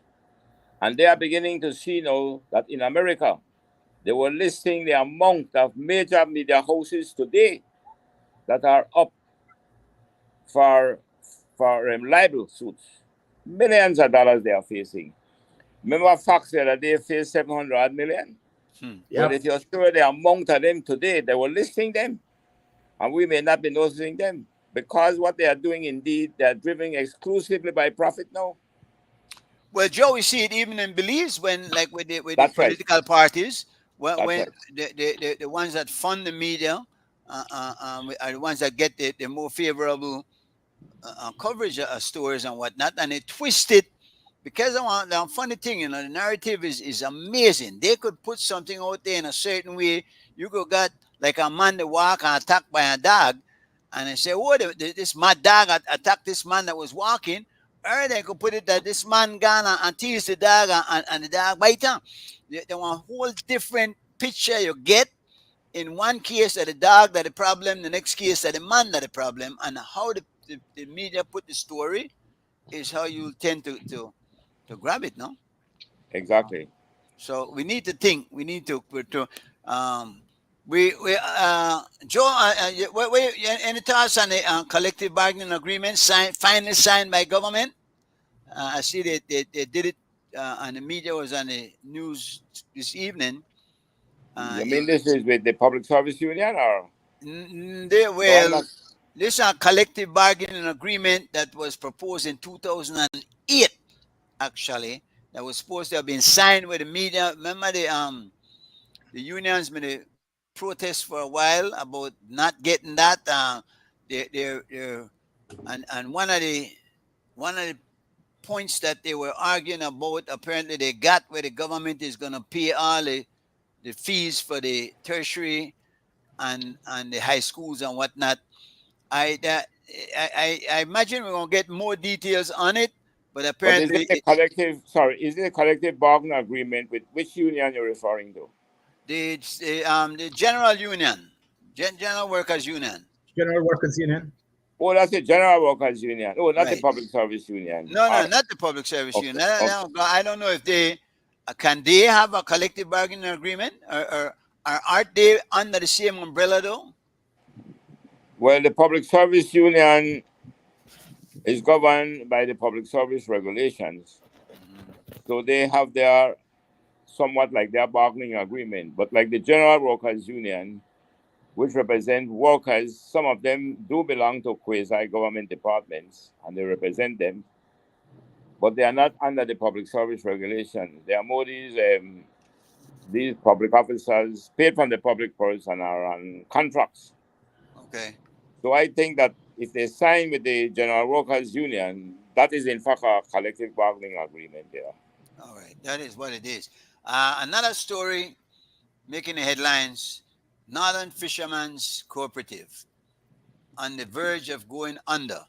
There's some, and I'm wondering about that. I'm hearing the discussion on the media, and they just can't get wrong to the pertinent point. What is the problem here? Why can't they balance their books? The fish is selling, the fishermen are delivering the fish, but apparently what they're doing is giving loans to favorite people, unsustainable loans. That's corruption, and that will destroy any organization. They're saying that it's being run like a panada shop. Actually, panada shop I know usually run very efficient because some of them make a little money. Yeah. Unfortunately, they don't move at all. They usually stay the same place for years. I can brief you, gentlemen, on that because I'm intimately knowledgeable because I was involved in it. There were 4 cooperatives we have, fishermen cooperatives in the country. The 4 major ones was the Northern Fishermen, National Fishermen, Caribbean, and Placentia. Now, you had some small ones like you had in PG and Monkey River, but those were so small, they couldn't survive. Now, I can tell you for a fact because we used to audit what happened. The fishermen cooperatives, all cooperatives come under the law of the cooperatives, where the head of the cooperative department will decide who can audit these cooperatives. Now, what was happening is that they used to outsource the audit to professional auditors. So 2 of them were outsourced to us in my period. It was Caribbean and Placentia. It was when they outsourced it to us and we began to discover from the audit what was happening in the case of Caribbean, because there were some serious losses. Caribbean was showing like the fuel they were getting, like you were paying $1 for a pint of beer, you sell it for $1.20 and you still had a loss in the gross profit. That is impossible. No, makes sense. But I think you put your hand in it just now. I think it was the chairman that did. It is in fact corruption. So what happened? Caribbean went down because this chairman or the CEO of the Caribbean had in fact been fleecing the company, and we had discovered it and we had to report it. What they did, they had a settlement with him that he had to pay it off a certain amount, otherwise he would have gone to court. But after that payment was supposed to have been done, that was the end of the co-op. He couldn't survive. Yeah. Then we were doing the Placentia co-op, very striving co-op. Then when we took that over and we did the audit, what they were doing is the same thing. The members of the board were lending money to the board members. And the members, the general members, never knew what were the amounts that were being lent out. Now we had to disclose it to the chairman, to the head of the cooperative department. And what happened? They decided the next year they will not take us on again, and they will do it on their own through the cooperative. And that was the downfall of them. They finished.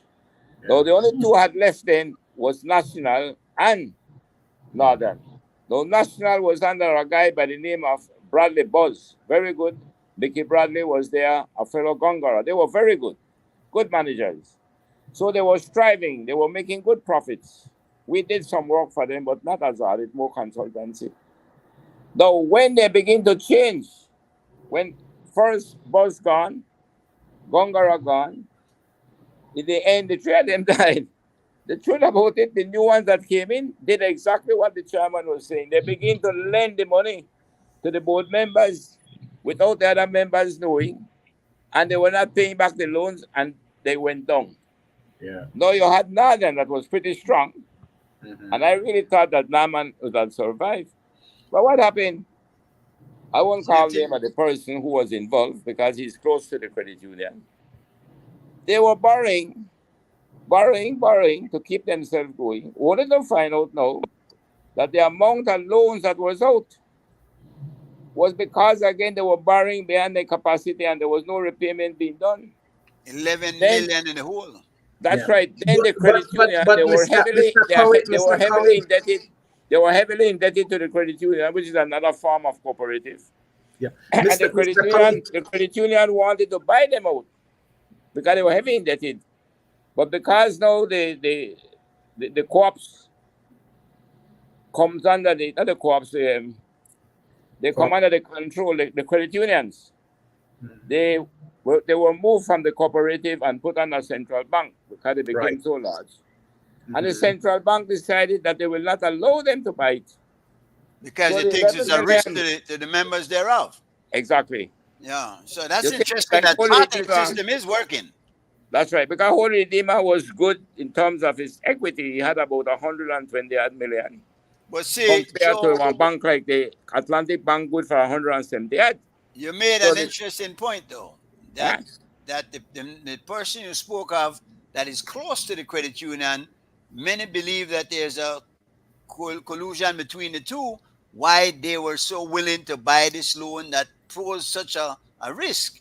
Because if you take on that loan of 11 million and there's nothing in place to make the company work worthy again, profitable, then it's a risk to all young members because the young members will feel the bulk of that, right? Exactly. Yeah.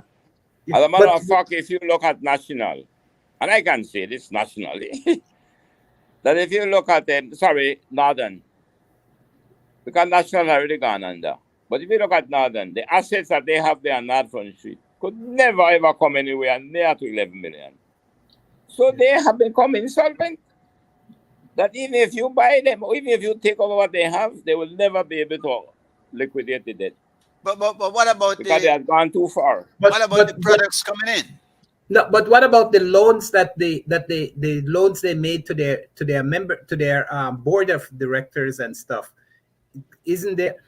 My first question is: isn't there under the cooperative charter some disclosures that has to be made if they're making those type of loans to their board members? Exactly. And what happened is that when we did the first audit, and we found that a substantial amount of loans, and this I can say in public because there's nothing private about it. We had to disclose it publicly. There was a high percentage, large amount of loans that were made to the board that was never disclosed to the members at the meeting. But because of the obligation under the law, we had an obligation to report it to the director of cooperatives. And when that was reported, it was so the members became aware that the board, the directors, had large loans outstanding. Though you should not have lent that because there was no collateral. The only thing they were offering, and could have offered was when they bring their product and sell it, you take out a certain amount to pay towards the loan. But the very directors of the boards became so wealthy that they stopped fishing too. They don't do much fishing. No. They just made it take out loan. Right. So the cooperative movement is a very good concept. That did not destroy the concept. But what they did, bad management. And that's why it's gone under. So anyway, moving on now to another issue. There's report out of Cayo that a gang member was stabbed and killed actually because he died eventually, and other gang members stormed the hospital. The problem is that the police took the gang member there, just dropped off and left because in fact the environment was hostile. But how are you going to do that? Leave that environment, and when you're the lawmaker now, you're the protector of the people, and leave these hospital workers who have no clue as what they can't defend themselves. So they want a very difficult situation, and there's they're looking at it now. But I think we have to be careful, you know. We see what is happening in Haiti, and if we don't nip things like this in the bud, we're going to be in some major problems down the road. We can get out of hand like that, and when you have marauding gangs like that out of hand, then it is unsafe for all the citizens of this country, and we cannot allow it to happen.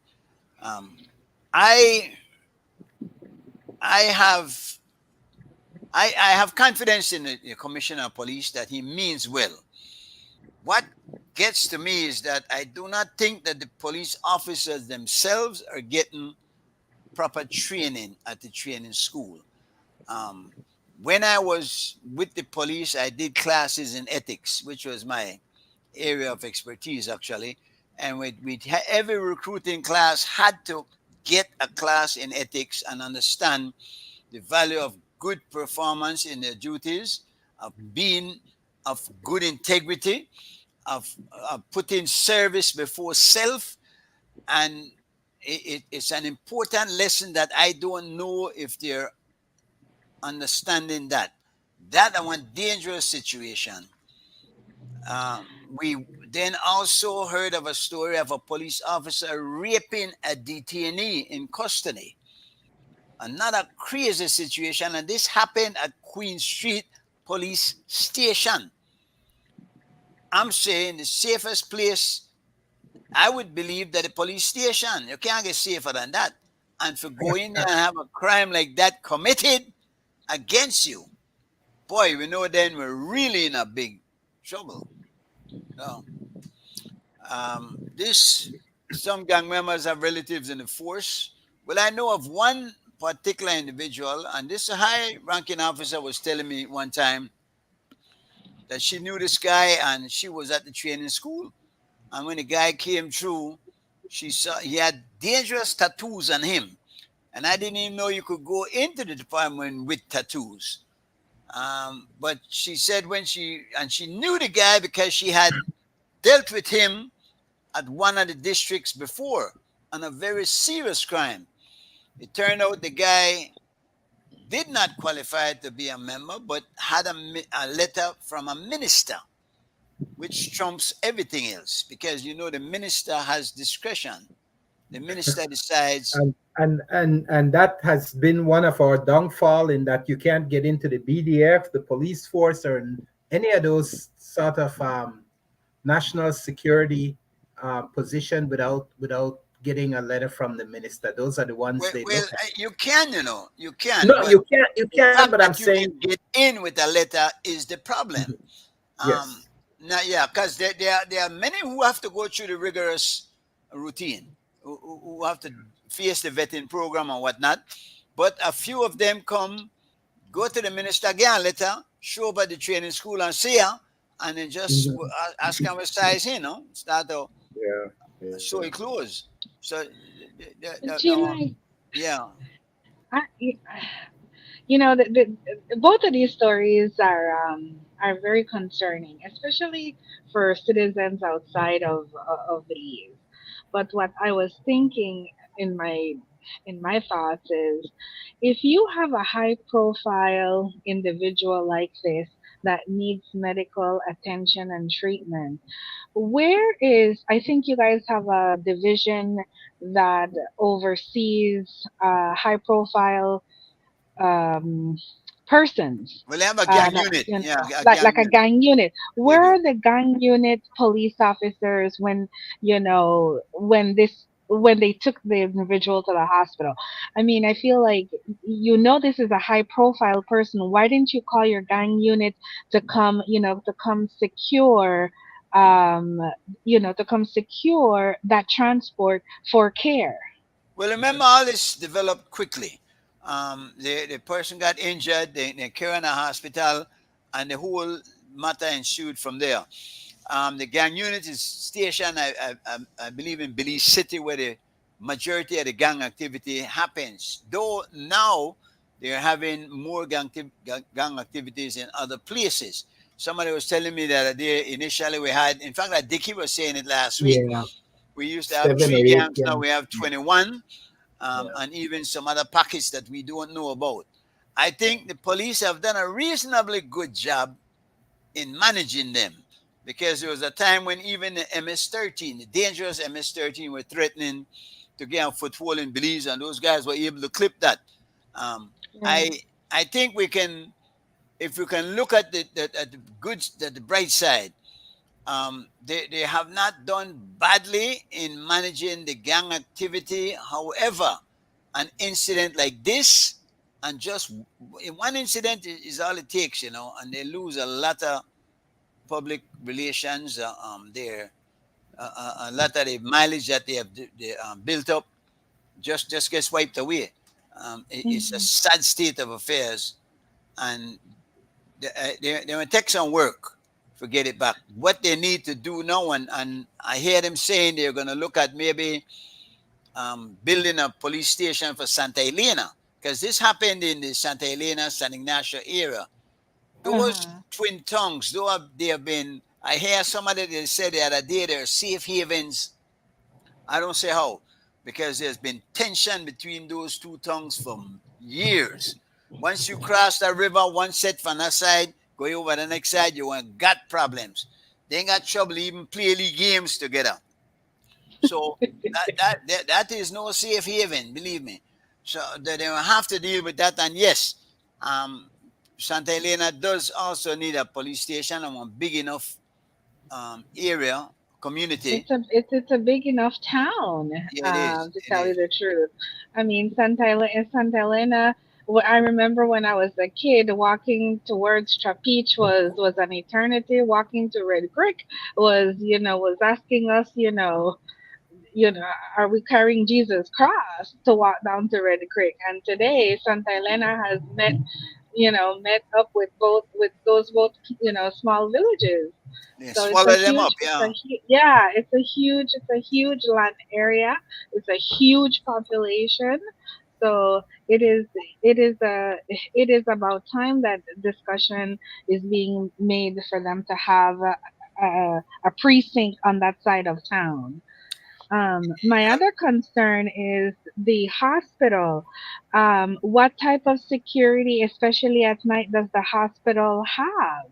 Well, yeah, those security are just someone walking around with a walkie-talkie and not with anything real to deter. So they're not. It's just a watchman, like we have. Basically, but what Chester is talking about also is trying to get them trained and become special constables with the power of arrest. Right Gotcha. now, they are just that, a security guard. Yeah. He not even risk your life or nothing like that, because Yeah. you know, he make sure you not thief the chair or, Yeah. or, And or if get you in line in front of and if you somebody. insist on walking out with it, he'll let you, or I But, would. yeah, if it's enough, if you're But big then, enough. but ladies and gentlemen, and I think, Chairman, God sent me a thing today or yesterday, which I thought was at the epicenter of the solution to the problems of the world, and in particular the Middle East. Build more police stations, recruit more police officers, train them better. At the end of the day, that will not be your solutions, because then you have to build more prisons. Yeah. Yeah. So Yeah. we have to accept that the solution is not more police stations, more policemen, and more prisons. The solution lies in reality of trying to have more citizens that will be upright and don't have to become upright. I could agree with you on that, but I do believe that we do need, if they have that larger community, they should have a precinct. So I agree in general principle that the solution to crime Long-term problem solution, is not building more police station everywhere. But if an area is totally absent of one that could provide the resource for the community, then that needs to be addressed. I believe you should. But what I'm saying to you, we continue to want to move the church door whenever the dog shits in front of it. But we don't want to clean up the shit or deal with the dog. Yeah. And I'm saying to you that we deal with some serious policies to reform a society that has gone down the wrong road. And we don't want to take the challenge of how we're going to bring it back. Mr. Chairman, you cited something in your narrative that you had sent me, which I think was at the epicenter of the solution to the problems. We have to begin to shape it from the beginning. If you can educate the child, you won't have to punish the man.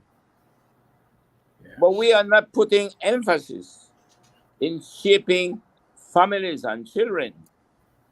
We are trying to contain a problem, knowing that the cause of the problem is not by imposing restraint. You cannot continue to give the primary responsibility to a state to protect its citizens internally and externally, because that was the number one purpose of the state, security. You cannot. Let me tie it into something else, which is the sports. We had some embarrassing showings internationally. In fact, I wouldn't beat up our kids too bad, It was embarrassing. Hold on. Let me finish my point, because we had we lost almost by 100 points in basketball. I don't know if you still want to be proud of them after that. That's all right. Yes, you should. You should. Yes, all right. And that's fine. We can disagree on that. But I'm saying that you cannot, and the same thing with the police officers, you cannot train somebody after they are bent. When the tree is bent, you want to bring them in and you want to take on a short training program. You're right. Come up with something polished and able to compete on a high level. It is not going to work. You need to have a program from early. And the point I made, Joe, and is one that I've been making for years, if you want to have better police officers, if you want to have better athletes, if you want to have better trainers, politicians, you need to start raising better children. And that's the bottom line. That's the way it starts. Everybody knows.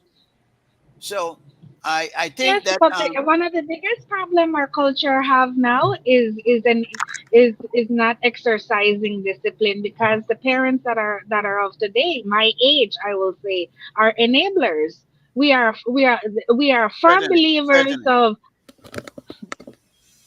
Yeah, go ahead. we're firm believers of, oh, no spanking no do nothing, oh, no punishing because that no, you can't take away that fana.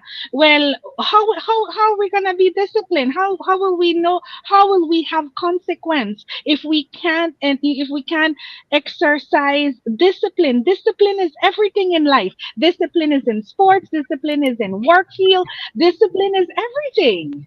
Of course, we need to know there's a line, and we need to know where the line is between discipline and abuse. We saw a Of case this course. week with this young man that just got sentenced to a year in jail for beating No, a he just for the beat 3-year-old up the child. baby. He just for the beat up the That baby. was not, yeah, that was not discipline. So we need to look at that also, because it happens a lot too, We Oh, tend yes. to take out our anger on the child as opposed to understand why we're doing what we're doing. We're doing it to teach the child a lesson, not to relieve ourselves of the anger that we feel. So the one tricky thing there, at the end of the day, though, when you bring the children up, and yes, there's another side also, though, that I remember in the US when I was over there, and you'd see these young men training, running around the field, getting themselves in shape. Because what these athletes don't understand is that you don't go there and be Messi. You don't go there and be Jordan or LeBron right away. It took them a lot of work to get where they are. So you have to put in the work and the discipline necessary to train yourself to become an athlete that can perform at that high level. I don't see it from the young people either. Now, you'll see it from the ones who their parents will take them to the park, will sit with them while they work out, will point them in that direction until they're able to get that routine going on their own. It's not going to be an easy fix, but we have a lot of talented kids, and even today, we have a lot of children who are playing. They're playing football, because with the Berger Field, they're making use of that now. Every day they're out there playing. I'm working with Pilaf at the Yabra Field now, because I saw, and this is important. I could show only plug in now. Wesley College has a fence between Yabra Field and Wesley College with a rolled up barbed wire, and not barbed wire, that a razor wire with a very sharp razor. When the kids, the ball go, either right behind the goal post, it busts up the ball. First of all, I don't even think a school, a learning institution, should have that kind of environment. It looks more like a jail. It looks like a concentration camp. That is bad for the children going to the school, as well as it's bad for the children playing ball on the other side.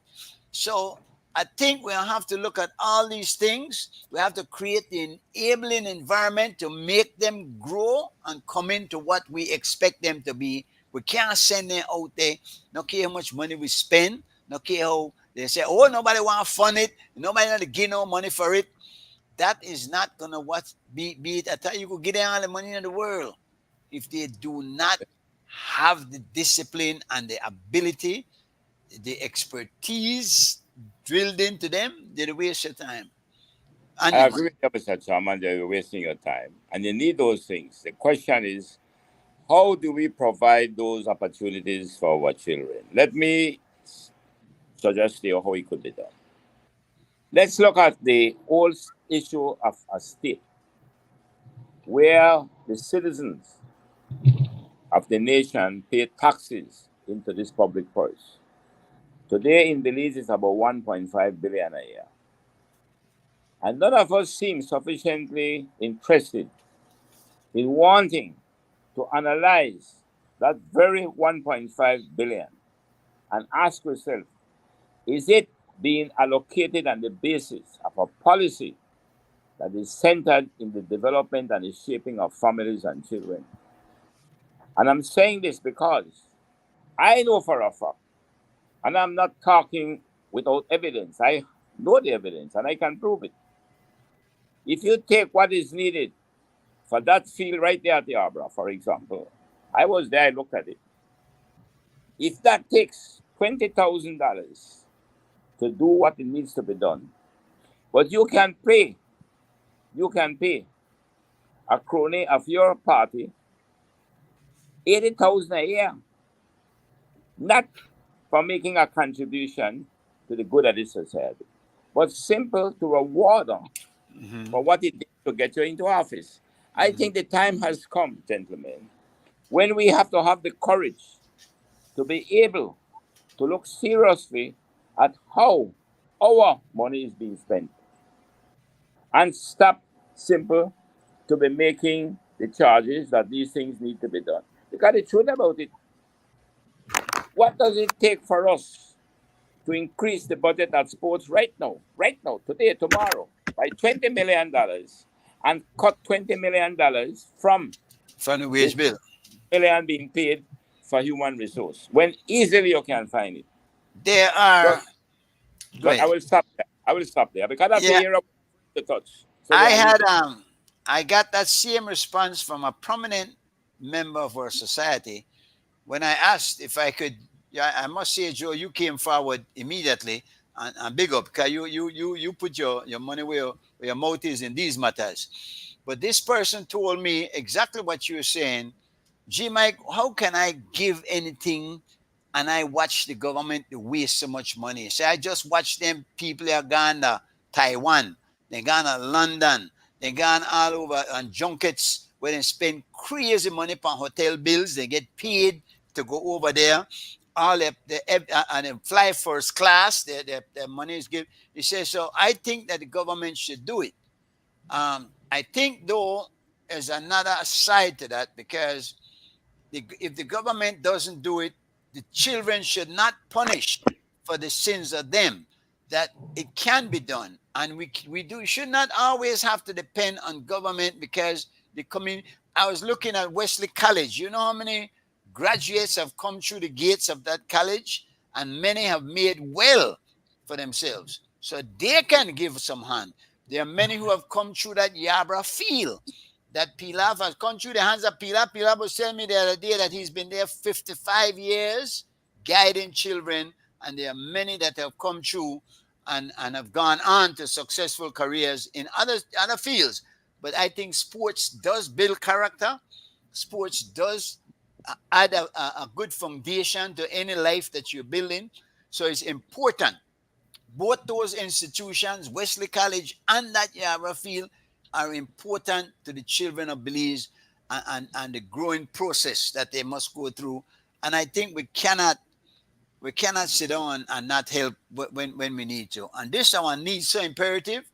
I'm willing to go and take over a mortgage if I have to get that done, which I will do if I have to do. So I'm not getting the kind of you have given me a boost to that, but there's more to be done, and hopefully I'll get the help, but it will be done. I think that for those who make the statement that I will not contribute to the benefit of the children because the government has the money to do it and they are not doing it. Yeah. Then I would say to that individual, why don't you make some sacrifices? And if you are a drinker, then drink less alcohol, drink less whiskey, and you pay less taxes. There's certain, no, I'm serious. No, I'm serious. I'm serious, but there are certain things that you can forego in consumption so that the taxes into the public purse goes less. You gonna take that and give it to the children. You gonna say drink less alcohol, and I don't think Greg happy with that statement. No, it don't have to be alcohol. I am saying that there are things that every one of us, Greg is not gonna give up his wine, would want to enjoy. It could be gambling. It could be buying of expensive shoe. It could. Every time we buy, we put taxes into the public purse. If I decide that I will cut back on expenses that I need not incur, then less money and let I give it to the children. Direct. Good idea. Till when we can bring people into office that can better manage our resources for the benefit of our children and their families. That we have to be very strong about, my brother. And I don't care which government is in power. We have to find some way of doing what needs to be done. We cannot just sit down and throw up a hand. That is not an option. Sorry, Mr. Chairman, but let me just give you one more example. this is not the first time what I'm telling you about has worked, you know. There are countries that the people came together and decided that they could do two things. One, they will withhold their taxes and put it in an escrow until the government accounted them for the way they want it to be done. The next way, they came together and they decide they will cut back on the consumptions of things collectively. It could be driving less miles, unnecessary miles, consuming less. And when you do that, less taxes. Take those taxes and give it to the children and give it to the sports. Because when you do that, you are beginning to demonstrate that you will not get those amount of taxes that you were getting before. Then in the meantime, you will now begin to work towards making change. But to me, anyone to say that I will not contribute to the cause to help children because the government should do it, to me, that's been callous. Yeah, I think so too. Lisa, you were saying? G-Mike, I just wanted to ask you, I was unaware that you were trying to garner money for something for your programs.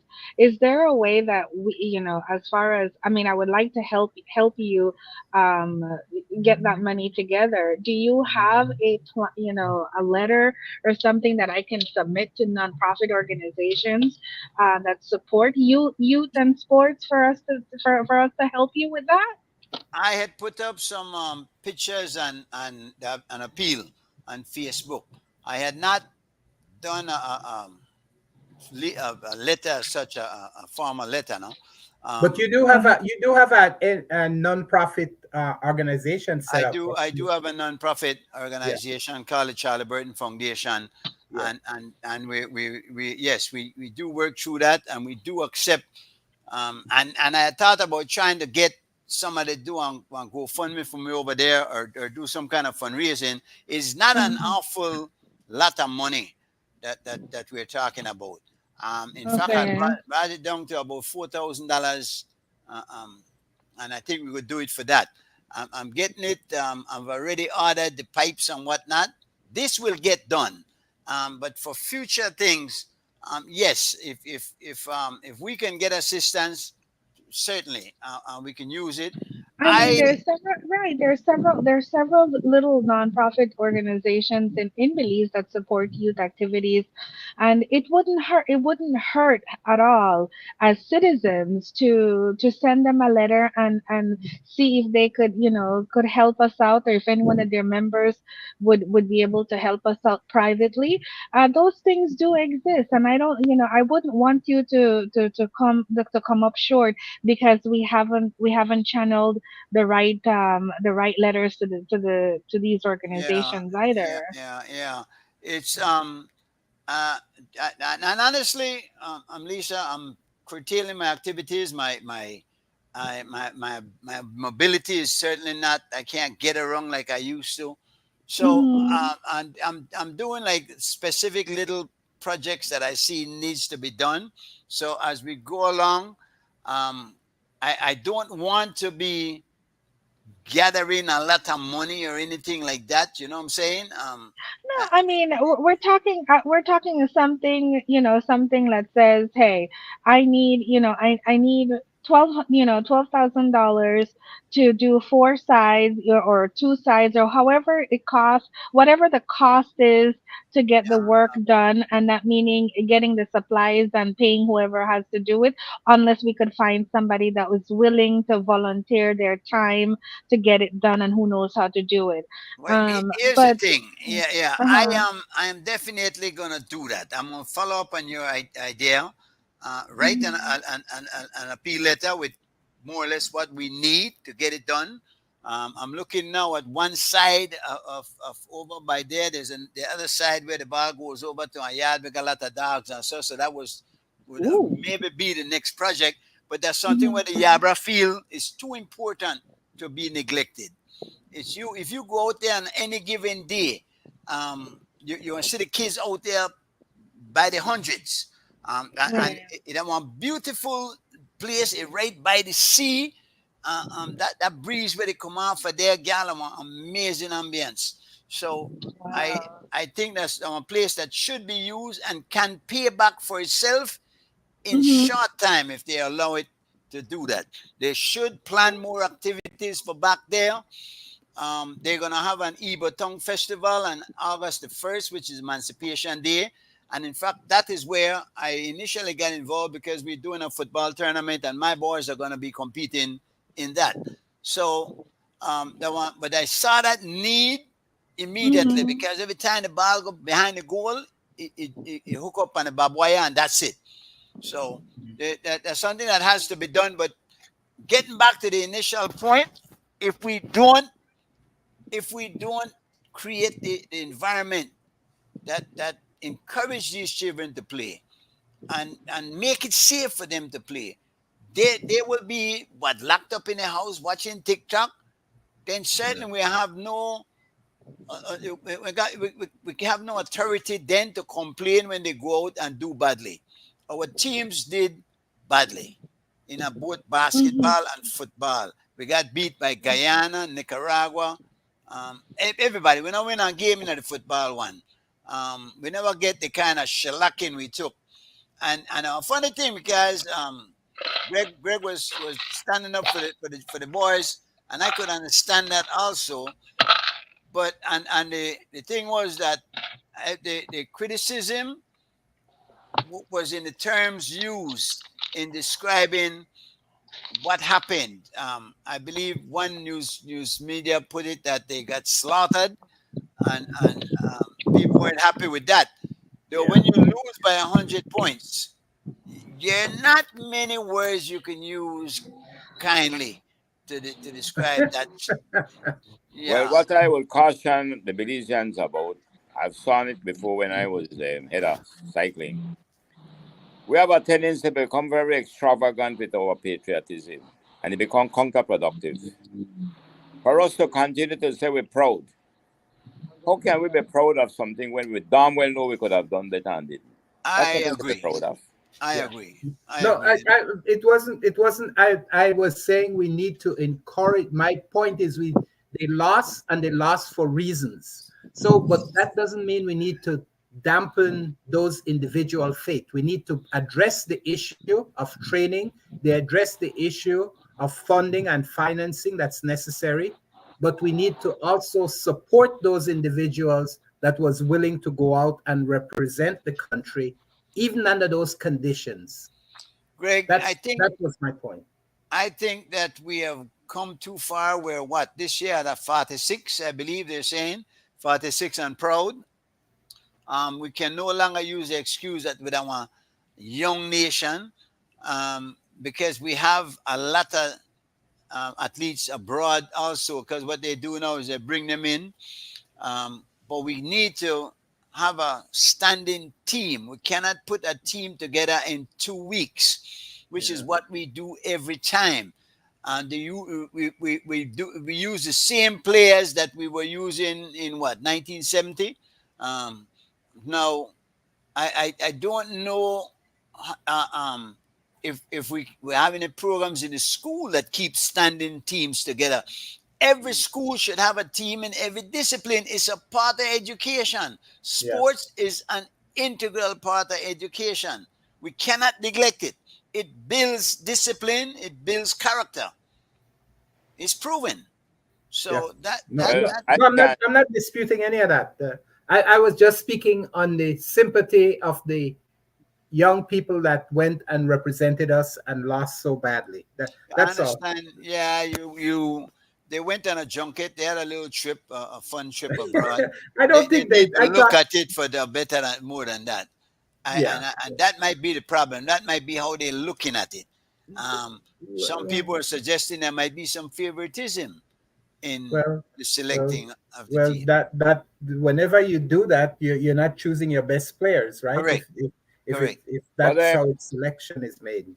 Can I ask you a question here? Who do you believe should lead the way in the financing of sport in this country? In our Belize, not in America, not in Guyana, not Jamaica, in Belize.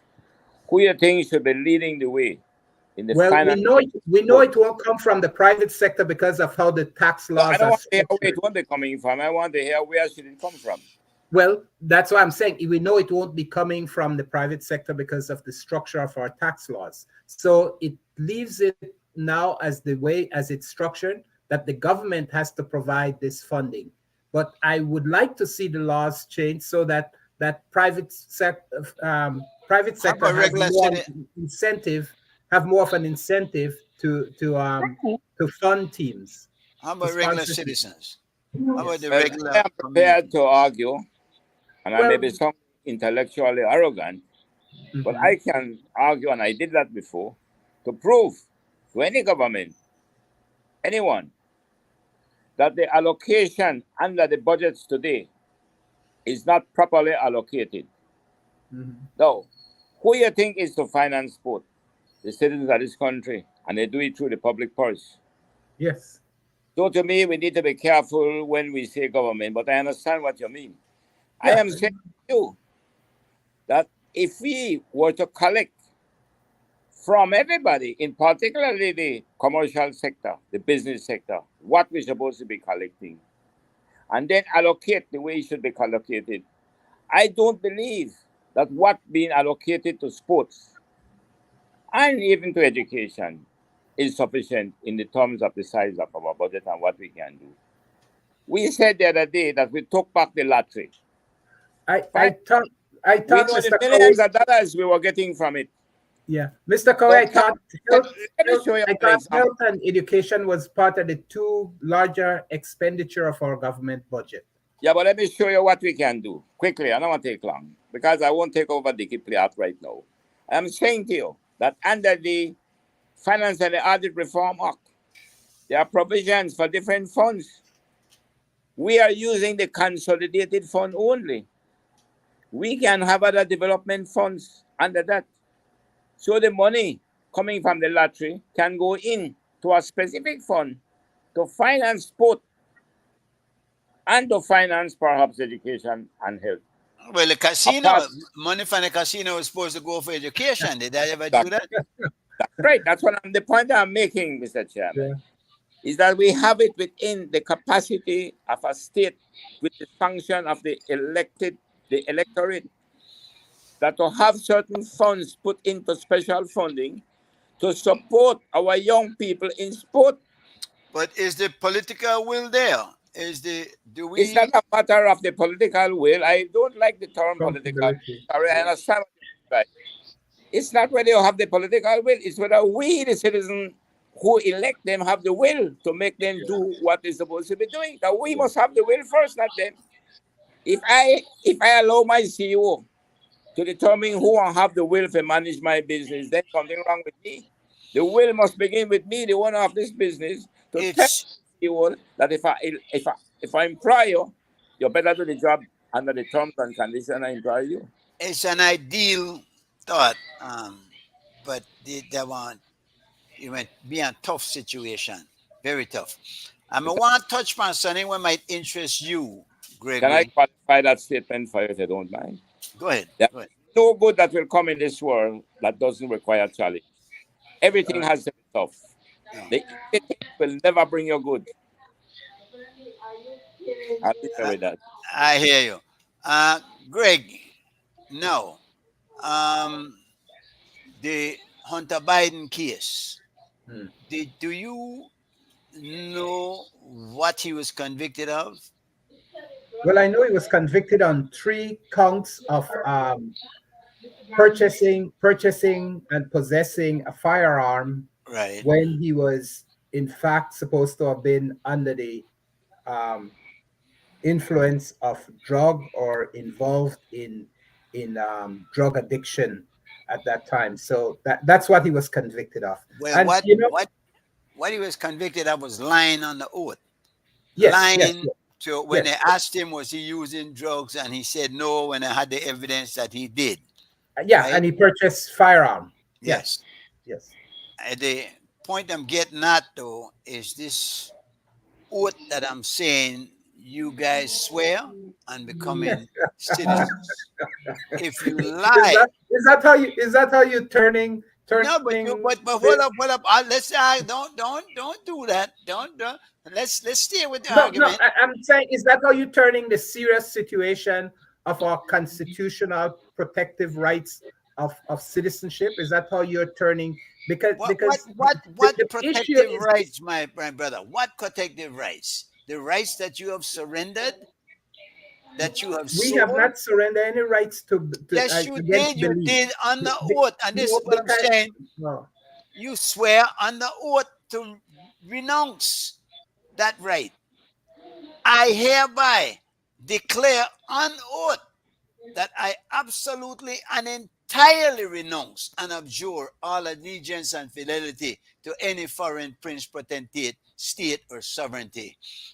I mean, how much clearer can you get? And I'm saying, if Hunter Biden, the president's son, can be convicted and persecuted for something like that, what do you think of an ordinary citizen or even an adopted citizen? You might, in fact, have to face the same music. You see the point I'm making? No, I don't. I don't, because Okay, they're totally. You don't agree with it, but I'm sure you see it. Mr. Gregory, I believe that you are not seeing the point, and I think you are sincere. Because the point will be very offending if you were to see it. So you turn your back on it. The truth about it is that a person, as the chairman say, makes such a declaration. I think it's a more egregious offense than what Biden did when he said. No, come on now. Come on. Hold on. No, because no. I don't want you to finish, Mr. Cole, because I know where you're going. He said, yeah, you can't. No, make the man go. He said that he was neither using illicit drugs nor was he addicted. No, the truth about it, that was their law. It's the law. I don't agree with the law, but it's the law. Yeah.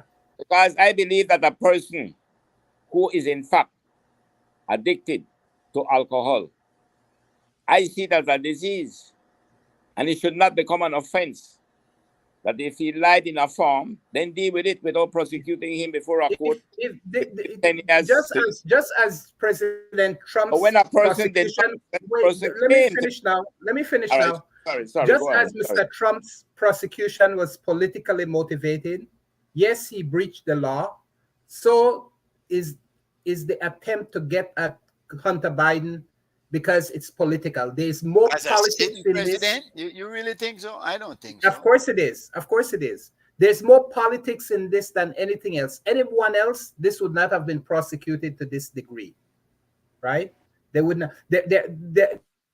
I don't know of any cases, but I'm sure I could find hundreds or thousands of similar cases of people that has weapon and have gained weapon that have similar condition of drug addiction and that type of behavior, but they're not being prosecuted. They're not being challenged in any way because there's no political reason to do it. So, well, it's making a joke of the justice system. Then, I don't know if it's a joke. It's exercising it in a way, in showing political power, right?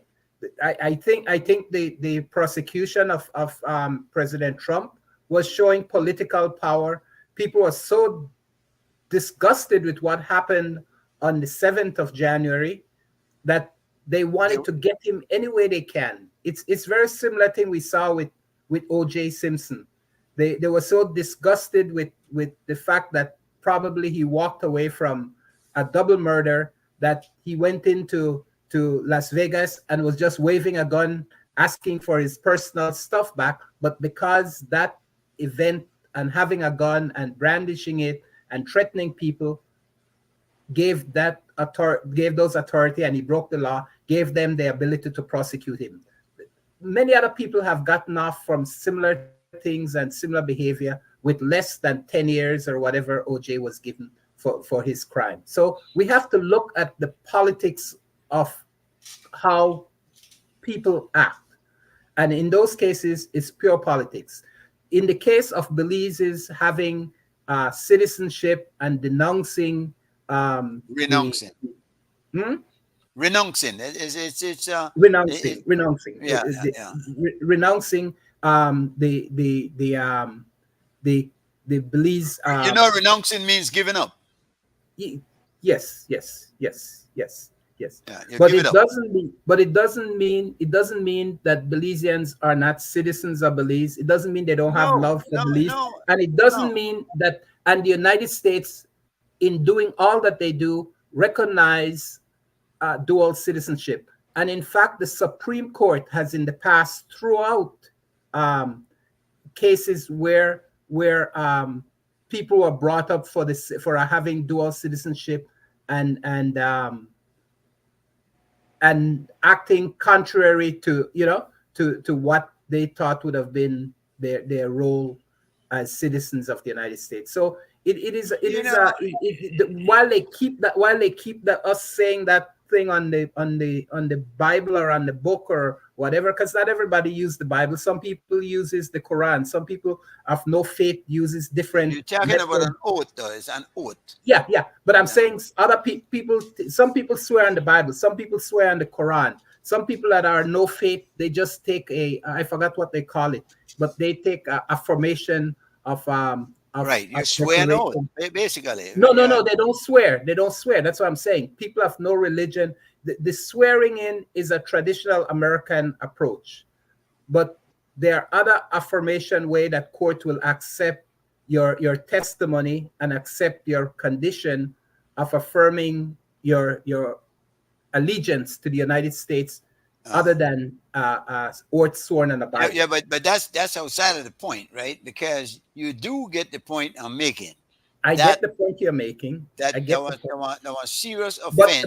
But I want you to withdraw the point that it's only on the Bible and it's against God. But that doesn't matter. It doesn't matter. You swear an oath.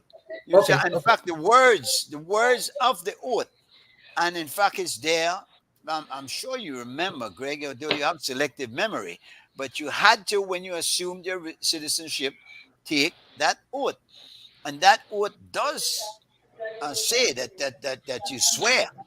The term is used. I declare an oath.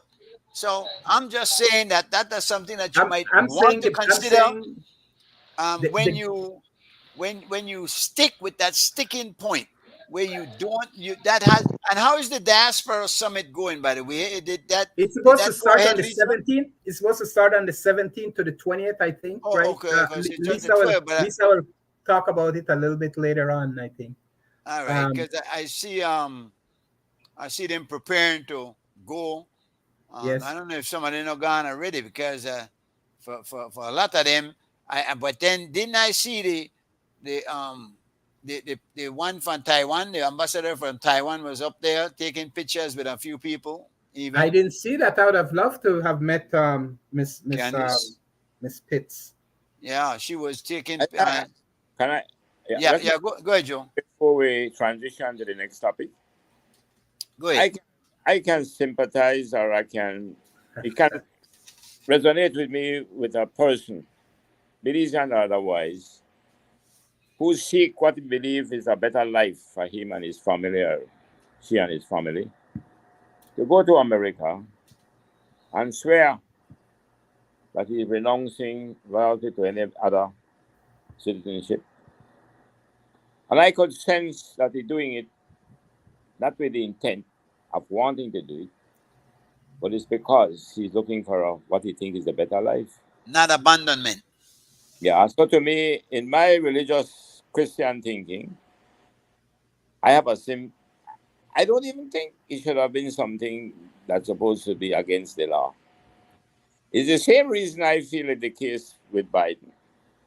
You have a right to bear arms. But yes, because of the background check now, to make sure that, you are not a person who is in a position not to be able to manage a firearm. So they put that condition there. Yeah. But to me, I think Gregory is right. That when you have certain laws that are evidently not so egregious in this violation, the authority can use political reason to decide who he will prosecute and who he won't. Well, they can, yeah. And that is what brings the unfairness with these laws.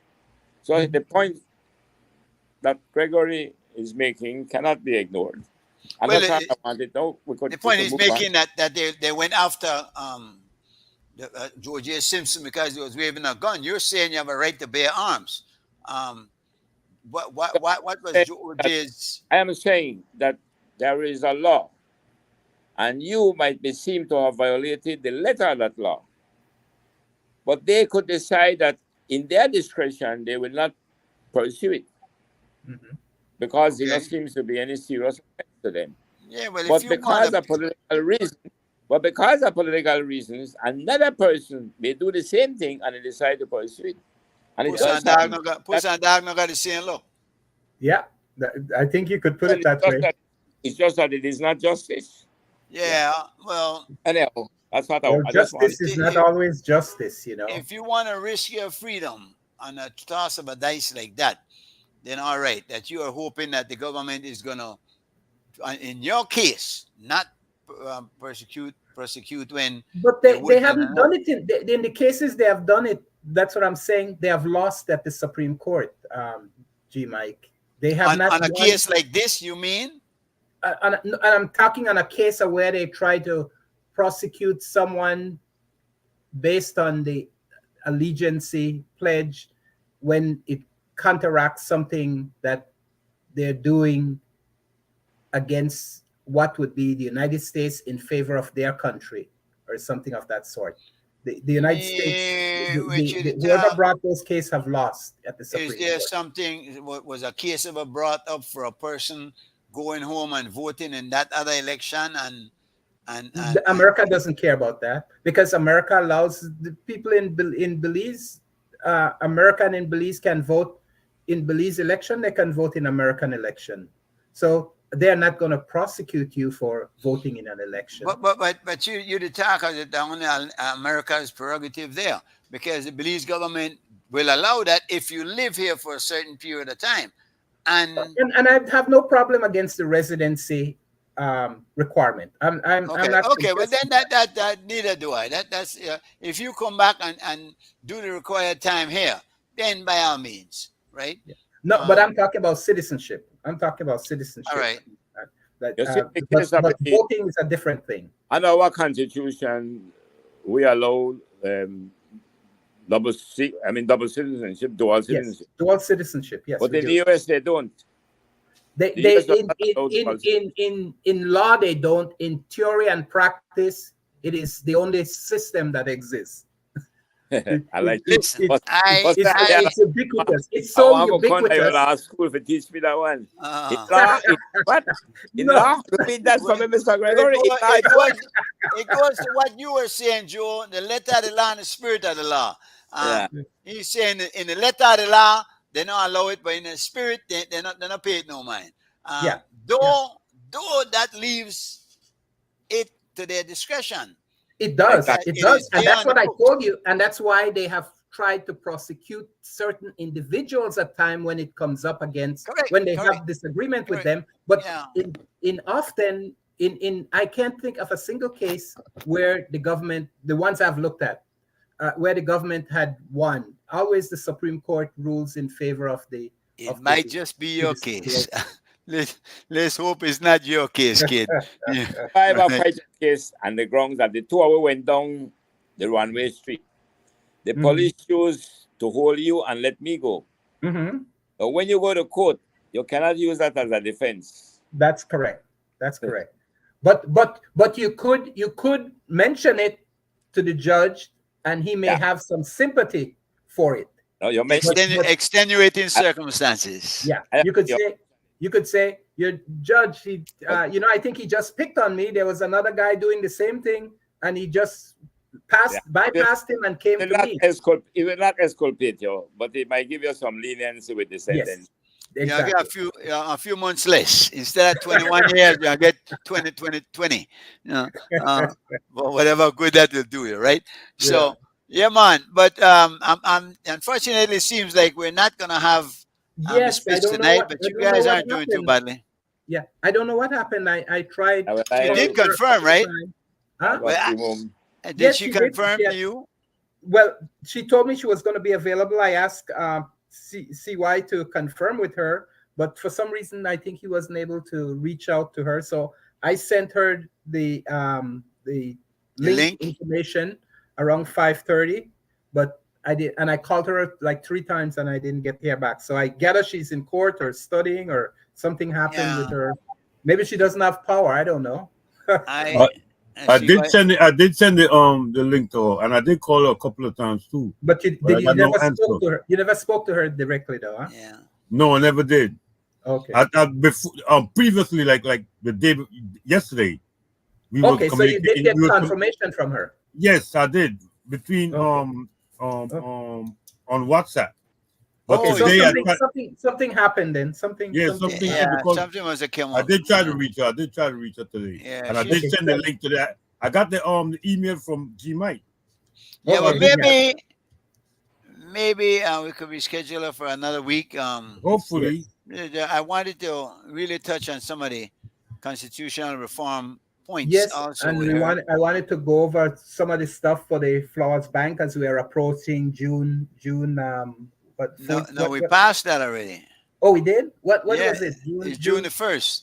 June the 1st is vote day, and in fact, just the Friday before the June the 1st, a major player from Flowers Bank died. One of the guys who. Yes, I saw that. Yeah, he was one of the original founders.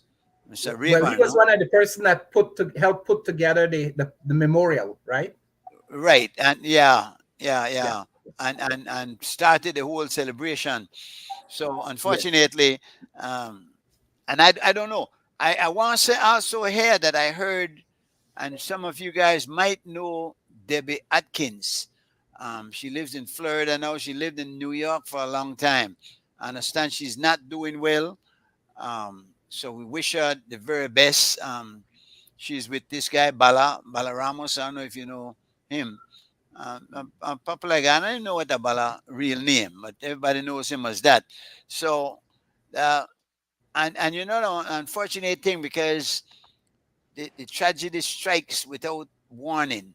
And sometimes the people close to you. I know we lost Reggie Jex the other day. Many of you might know him. Reggie Jex was the guy who get trophies for cross country and any kind of sporting event. He's always willing to get the trophies. So he passed on. Yeah, Charles Balaramos. Yeah, and we also had lost Miss Haiti Goldstein. Where said Joe? Reggie died? Yeah, Reggie died. When? Last week. Oh my last week, John. But I know him personally, man. We used to be friends. I used to go to his home in New York. Yeah, man. Nice guy. I mean, every year he contribute. Every year. Every year. He's a steadfast Belizean patriot. I'll tell you that. He's always willing. Anytime I call upon him, he comes through and always there for support. Yeah. So and I was mentioning we also lost Miss, I think a month ago or 3 weeks ago now, we lost Miss Haiti Goldson, the wife of. Oh yeah, I didn't know that. I heard that one. I didn't know that. I know we lost Alvaro Rosado, who was he was the father of Ariel Rosado, who was a cyclist that died himself in an accident. No, I didn't know that till I saw it on Facebook. So and I think people condemn Facebook, but that you get a lot of information from Facebook that you would not ordinarily have. And I think amazing technology we're making use of right here. So we are after him. So really, and I just throw that in, but I was telling somebody the other day that everybody I know either just came from a funeral or has a funeral to attend. It's just straight, and in particular, I guess maybe when we get this age, the people around us are just. It's partly age, but we see quite a swing too with the young people with the murders in the gang related. Well, let's not talk about that. There's one other incident with the police we never touched on, with a guy who was stabbing a guy, and 3 police to try to stop him. And they couldn't. The man just kept on going and on and on. I think the guy is still in the hospital. I know that he passed away. But I'm saying, what kind of anger is in these young people? And I've found out from talking to a lot of the young people out there that the beefs will exist within them. the minor things, you know. Yeah. Somebody could watch another one a funny way, and that just spiral out of control and reckless. Somebody want to kill somebody to pick up a big rock for stoning and a hater. And I'm saying, really, what are the rage? The black against black. All of us in the same boat. Make a try paddle and get this thing going, man. So that I really think there's a lot that we have to do. I'm seeing. All right, yeah. All right. So make we look upon one few of the Hold on a second. Something wrong with my phone. with my phone or your phone. Anyway, you guys still hear me, right? I'm still hearing yes, myself. we can hear you. Yeah, We can hear you. yeah. Yeah. Make Joe. I hear you. All right. Make we look upon a couple of the constitutional reform things ourselves then. To see what we could you know what I'd like to see? I'd like to see a set date for elections. Just like how, because we Dickie hinted last week. Why do you think that is so important? Because then the politicians wouldn't have that kind of wiggle room and opportunity to play games with it. If you have a set, Do you think we have less of a democracy because we don't have a fixed date for election? That's the point I'm trying to shape. That kind of like they stretch it a bit far, I think. I think if we'd have a better democracy, yes, if we had a set date. Yes, I think so. Now if you'd like to go off into the reasons why I think so, then that would take a little more time. But I believe that having a set date, your government, the politicians have a set period of time to work with. They need to do what they have to do. Like the last government had 3 terms, and every time it was like once I think we'll leave it over 2 years now, Joe. But Mr. Chairman, but you know the French Prime Minister just called election. It's very obvious that if you have a fixed date, it is far more democratic than not having it. I would think so. That's not true. That's not true. Democracy is based. No, democracy. No. Allow me to That's a fallacy. The chairman never wants to explain it. Let me explain it.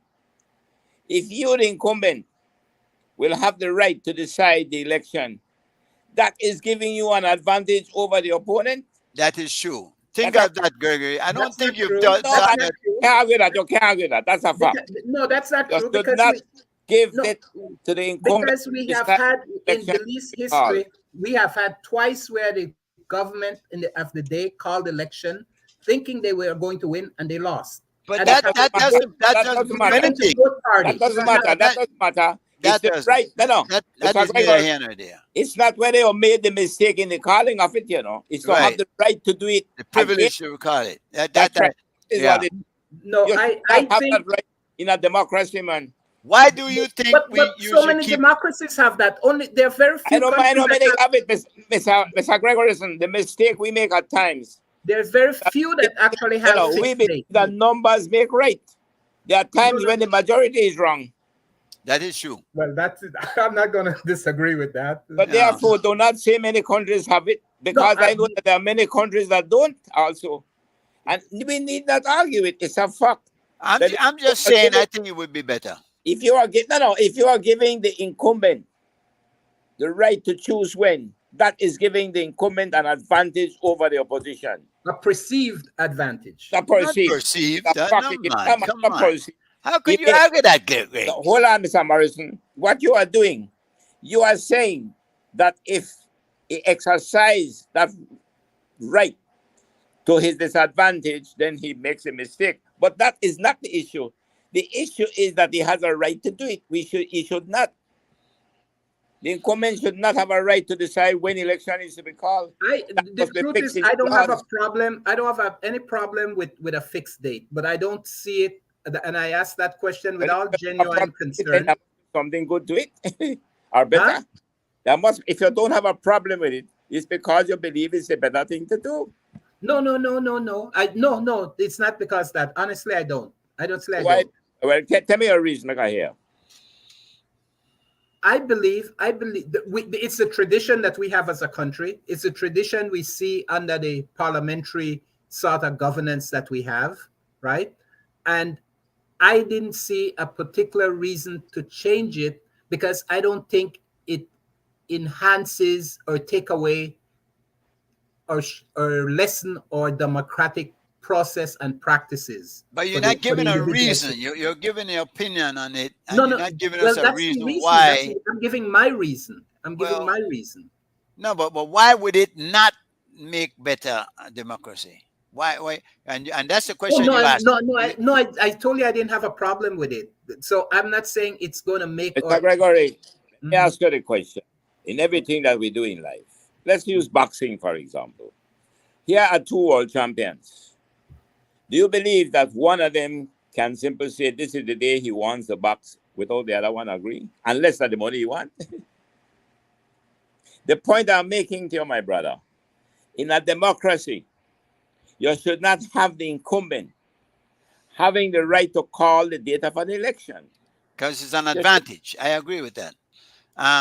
Another thing I would want to see, a 4-year term as opposed to a 5-year term. If they have proven so many times that they could do it in less than 4 years, I mean, why let us? 4 years is enough time for you to implement your policies and for us to form. Well, the term is 4 years, not to exceed 5. You know. No. Where? Not in Belize. No, not in Belize. Not in Belize. No, I agree with that. Isn't it 4 years, and they have to call it by the 5th year before the 5th year? No. Yes. That's not in our No, country. it's 5 years, and they can have to call it within a month. Within It's 5 years, but they could call it any time. But that's the limit. That's the threshold. You cannot go beyond that period. But you can call it 1 month after, 2 months after. Yeah. Anytime. And we see that right now playing out in France, where the government is calling early elections because of the right-wing party winning and sort of undermining, or the government is believing it could potentially undermine their mandate. I don't want to follow up on my reason on say, listen, I would believe we should fix it. And when we fix it, I think it's better to be 4 than 5. And I'm saying that now because we are fixing it. And I think 4 is enough for you to come back to us to decide whether who we want to lead for the next 4. So I think you shorten the time, but fix it. Okay. All right, Gregory, how do you feel about electing a prime minister? Oh, I don't have a problem with that. Okay. I don't have a problem with electing a prime minister. I think it would give us some advantages, and it would broaden our democracy.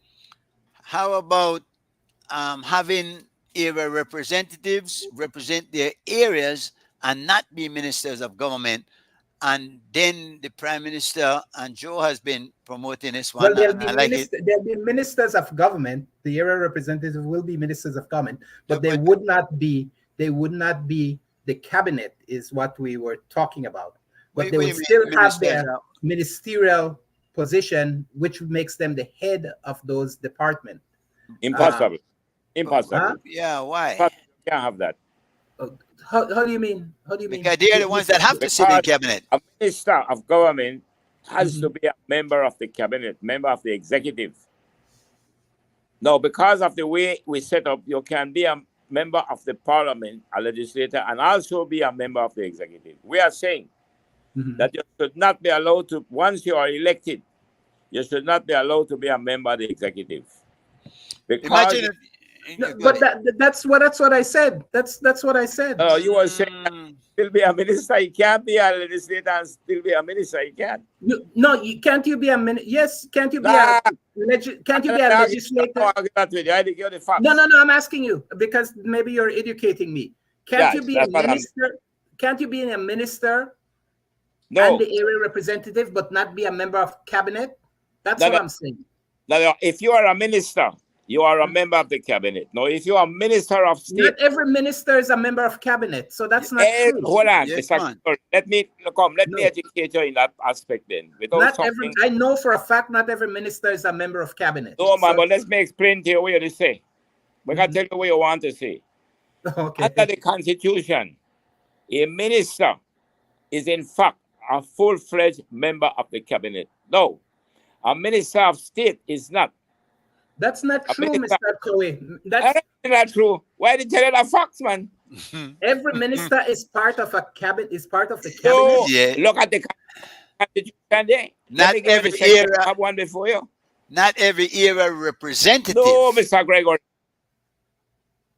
No, man, hold on. So, Let me tell you thing clear. That's our problem because you need to read the constitution. No, man, I'm telling you, man, I've been there for 10 years. No, man. I You want to understand, tell me about the constitution? understand, but I was a something minister of government for 10 years. I am saying understand to that. you, I know that. a minister of government, a minister of the cabinet, not government, the cabinet. You are a member of that executive, the cabinet. No, you have ministers but of the first state. thing we Hold need on to a second. qualify. The first You thing we have need to ministers of qualify. state. Ministers of state are not members of the cabinet. They are invited to the cabinet. They are by Mr. Coe, invitation. Mr. Coe, I think I your want facts. I think your I result. want to understand one thing. Every Yes. minister of government is a member of the cabinet. No. That's what I'm saying. You No, can be they're a not. minister without being a member of the cabinet. That's No, man. exactly. No, man. Hold on. You're confused a minister with a minister of state. They are two different things. No, I'm not confused. I'm not even talking about minister. But of when he state. asks you if a minister, every minister is a minister of cabinet, he did not ask if every minister of state. Every minister. Every minister is a member of the cabinet. You Well, have to. there's the answer. Yeah. Yes, you have to be. The cabinet. I thought the prime minister chooses his cabinet separately from the ministers. No. No. The prime minister chooses the cabinet from either members of the House or members of the Senate. I understand. So That's all okay, it is. then I was always misunderstanding. I thought you could be a minister, and that doesn't make you a member of the cabinet. You could be a minister of state. For a minister, you have to be a member of the cabinet because ministers are the cabinet. Okay. So when a party wins 27 seats, all those people are. I No. thought there was some agreement that the cabinet will be made up with only a proportion of the total number of ministers. You're confusing area The limited numbers. representatives with ministers. The Not- limited numbers. Yes, they limit the numbers of the cabinet. So how come you're telling me every minister is a member of the cabinet? Greg, you're No, I'm missing not the point. I'm You're not missing it. confusing Yes, it. you are confusing it. Listen to me. Confused, Everybody that's elected becomes an area representative. You have 31 area correct. That's correct. constituencies. That not everyone that gets elected will be a minister. That's but correct. those who become ministers form the cabinet. Okay. You get it now? So every minister is a member of the cabinet. Correct. But not every But area then I representative. thought there was some legislation that was going to happen that would make sure that the cabinet Not size more than could be 2/3. could be controlled so that if you win 30 people, you don't have 30 cabinets. Yes, they have. You cannot have, but you go in with who wins, becoming not everybody that wins become a minister. That's where the confusion is. Not everybody that wins becomes a minister. No, not but everybody that's within that ruling party becomes a minister, you're telling me. Is that correct? No. No. None at all. Oh, so not every person that wins is No. Okay. Okay. Some are assigned the position of some get minister of state. Minister of state. In fact, there's a law that the cabinet cannot be more than 2/3 of the amount of people elected. That's correct. That's so. correct. I mean, So then that must not be more than 2/3 of the majority of the party in government. Yes, right. Yes, that's 31. Every time 31 correct. people will be elected. Correct. But if your party, if you get 18 seats, you could only have 12 then you can ministers. only get 12 for the cabinet. Correct. 2/3. And then that 2/3 mean that you will select it either out of the 18 or you can take from the Senate. So if I want you in my cabinet, but you were not elected, for you to come into my cabinet, I have to make you a senator. Yes. But here's the next thing, because, and again, this is the thing, cabinet should not have to be comprised of ministers. I believe that those cabinet should be, you can draw from outside of the And I agree elected with you. pool, and I think you get people in there that are more qualified. Say, for instance, you got a minister of housing that would have to know something about housing, I would think, but that's not the way it stands now. You had the other day a minister of health who was an electrician. It didn't make any sense to me. Yeah. So those kind of things are egregious, and it's an insult to whoever that profession is. It's an insult to the people of the country, because for sure you're not going to be getting the best decision making because they lack very critical and important knowledge about healthcare. These are some Well, of let the me give things. my 2 reasons why. Let me give my 2 reasons why I believe that the members of the cabinet must be drawn from outside the National Assembly. 1, it gives the Prime Minister then the opportunity to look for people that will meet the qualification to be the minister. Secondly, it removes from the parliamentary system as it is, where the cabinet is accountable to the House. Because then, as it is now, the cabinet become what they call cabinet dictatorship. But once they are chosen from outside, then they are more accountable to the House, because they are not a part of it. You cannot be accountable to yourself. So that's one of the 2 good reasons. You can't draw from outside, from among the best out there. And secondly, you hold yourself more accountable to the parliament. Then you wouldn't need a Senate. As it is, you don't need a Senate anyway. I do like have that confirming capability. Confirming But what? They don't have any power. There's nothing they can do. As it is, we don't have a lot of power, but we have seen a lot of action come out of our Senate that has questioned some of the actions. You of mean the the Senate House. inquiring committees, etc., Yes, which yes. comes to nothing anyway. Well, But you can have an also- ad hoc committee that form to do the same thing anyway. But we also saw them send laws back for redress and fixing that probably would have just passed the House. You see what I'm saying? So I don't have a problem with the Senate. I would like to see an elected Senate. Which law can you identify one that went back and had to be refixed? Yes, I think the one for marijuana that the House had passed, the approval of marijuana. I think there was another one. I can't remember the other one right now, but there was another one that the churches had also opposed that the Senate had bounced back and it just died. Well, let me give you my reasons for that now, because I think that's what we want to hear. What are the reasons each one of us are using? I believe that we should keep the Senate. The Senate will not necessarily be a rubber stamp, because we have made the changes through the social partnership, where the members of the Senate, when by law are appointed from among the social partnership hold the balance of power. Now, if you give the Senate, it means that they cannot stop the laws from going through. But what they can do is refer them back for consideration, which means they will still go through. But the second most important... Stop a moment. So the Senate can't stop a law if they don't approve it. It could still go ahead in the House. Yeah, in the end, it will go through. It will. It's just that so they it doesn't need the actual vote of the Senate to become a law. No. In the end, it doesn't. I see. What it does is can give it the chance for it to go back to review, and then they could look at it and say, no, we still agree with that, and that's it. Still push it through. The next important part, and I was responsible, I must say, I led the way in that. I thought that the Senate, in fact, it was the social partnership thing, the idea that I came back with from Barbados, that I advocated for the social partnership to hold the balance of power. And we got it done in the end. With the church? Yeah. With the 13th senator?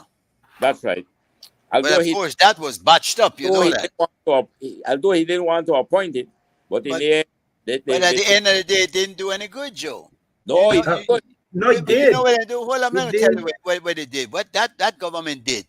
They dismantled the church association that was there, created their own church with their head a their man, and then made their boy that 13th senator, which only gave them another vote. It didn't work.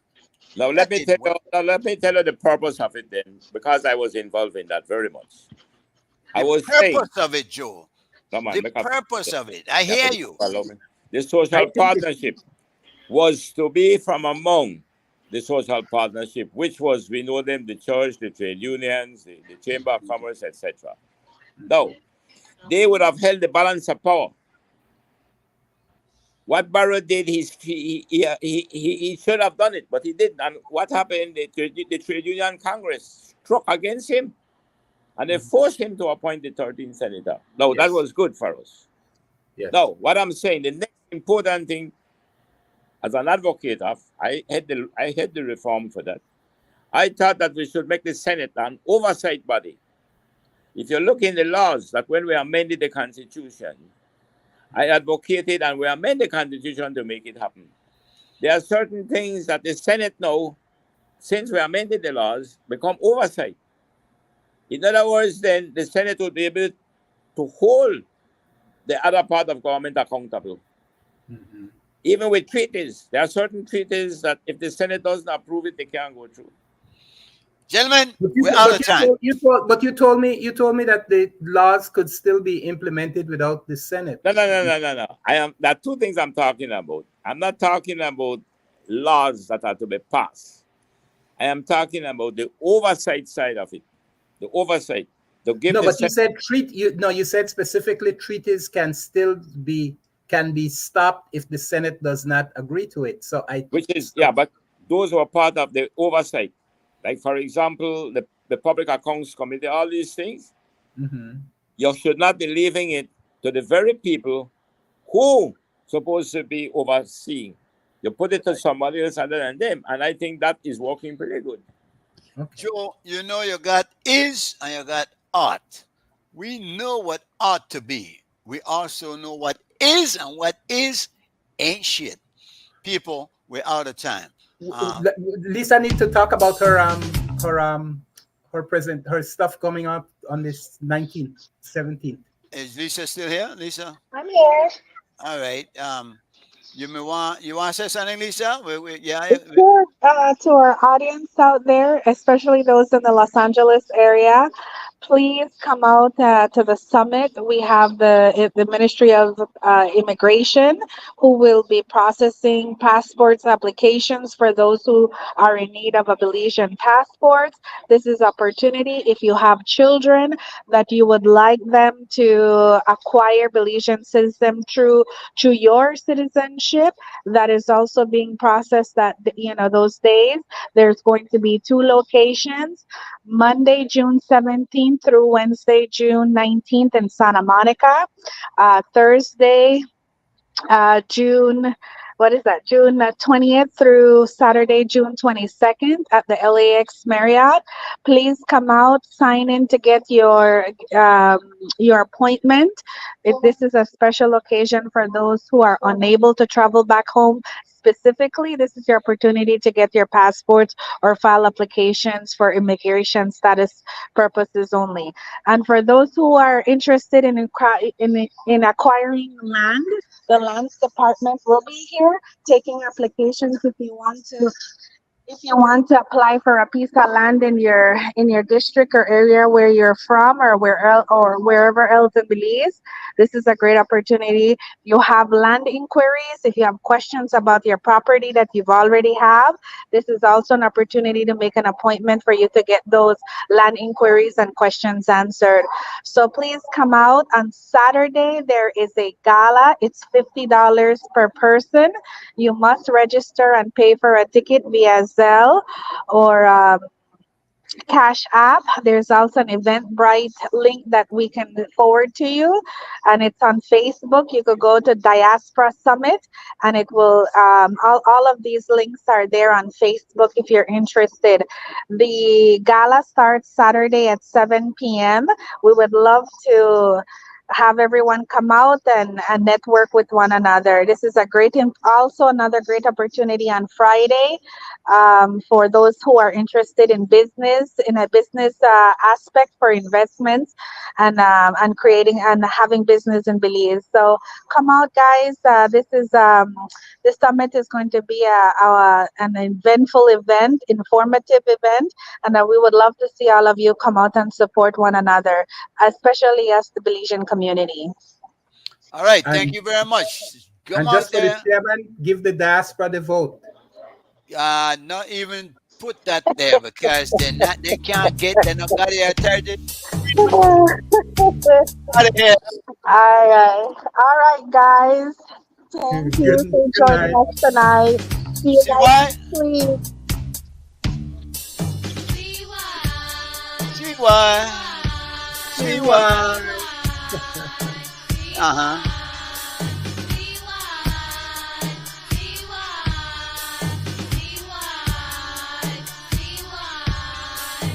Why the hammer with one hammer, one hammer, one hammer. See why the hammer with one hammer. Try if it do the same. The favorite hammer na the sledgehammer, sledgehammer, sledgehammer. The favorite hammer na the sledgehammer. Not try if it do the same. Some man want hammer with two hammer, three hammer, four hammer. Some man even hammer with five hammer. Them boy they insane. Next thing you know, baby drama with baby mama. Baby drama, next thing you know, baby drama, no bother call me name. School where me gone that Ebenezer, Ebenezer, Ebenezer. School where me gone that Ebenezer. Them teach me for use me brain. So when me hold a mic, me blow fire, blow fire, blow fire. When me hold a mic, me blow fire. This is not a game. See why the hammer with one hammer, one hammer, one hammer. See why the hammer with one hammer. Try if we do the same. The favorite hammer na the sledgehammer, sledgehammer, sledgehammer. The favorite hammer na the sledgehammer. Not try if we do the same. And to Jaja, all the power, all the power, all the power. And to Jaja, all the power. That he they keep me sane. If one black man they suffer, suffer, suffer, suffer, suffer, suffer. If one black man they suffer, suffer. All are wiffy. Blame. Now watch how the lyrics get hotter, hotter, hotter, hotter, hotter, hotter. Watch how the lyrics get hotter, hotter. Spit in flames. Keep it smooth like butter, butter, butter, butter, butter, butter. Keep it smooth like butter, butter. Drop tune like rain. See why the hammer with one hammer, one hammer, one hammer. See why the hammer with one hammer. Try if we do the same. The favorite hammer na the sledgehammer, sledgehammer, sledgehammer. The favorite hammer na the sledgehammer. Not try if we do the same. Lot of people them a follow a Lara, follow a Lara, follow a Lara. Lot of people them a follow a Lara. Sell their soul for fame. Whole heap of them a killer, killer, killer, killer, killer, killer. Whole heap of them a killer, killer. Till their shirt get stained. They only know about pleasure, pleasure, pleasure, pleasure, pleasure, pleasure. They only know about pleasure, pleasure. They don't know about pain. Leela like feather, feather, feather, feather, feather, feather. Leela like feather, feather. Better hold a lane. See why the hammer with one hammer, one hammer, one hammer. See why the hammer with one hammer. Try if we do the same. The favorite hammer na the sledgehammer, sledgehammer, sledgehammer. The favorite hammer na the sledgehammer. Not try if we do the same. Girl, them a move like salt shaker, salt shaker, salt shaker. Girl, them a move like salt shaker. Simple and plain. Tarzan of a mix with Peter, Peter, Peter, Peter, Peter, Peter. Tarzan of a mix with Peter, Peter. If you mix with Jane, streets of New York, soldier, soldier, soldier, soldier, soldier, soldier. Streets of New York, soldier, soldier. Things don't change.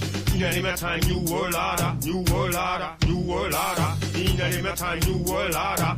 Never be the same. See why the hammer with one hammer, one hammer, one hammer. See why the hammer with one hammer. Try if we do the same. The favorite hammer na the sledgehammer, sledgehammer, sledgehammer. The favorite hammer na the sledgehammer. Not try if we do the same. See why the hammer with one hammer, one hammer, one hammer. See why the hammer with one hammer. Try if we do the same. The favorite hammer na the sledgehammer, sledgehammer, sledgehammer. The favorite hammer na the sledgehammer. Not try if we do the same.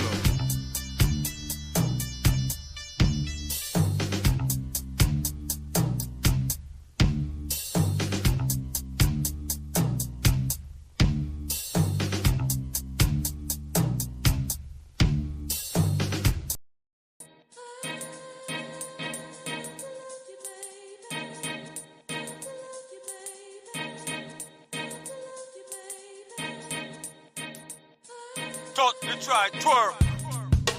Mission impossible. Know about yours.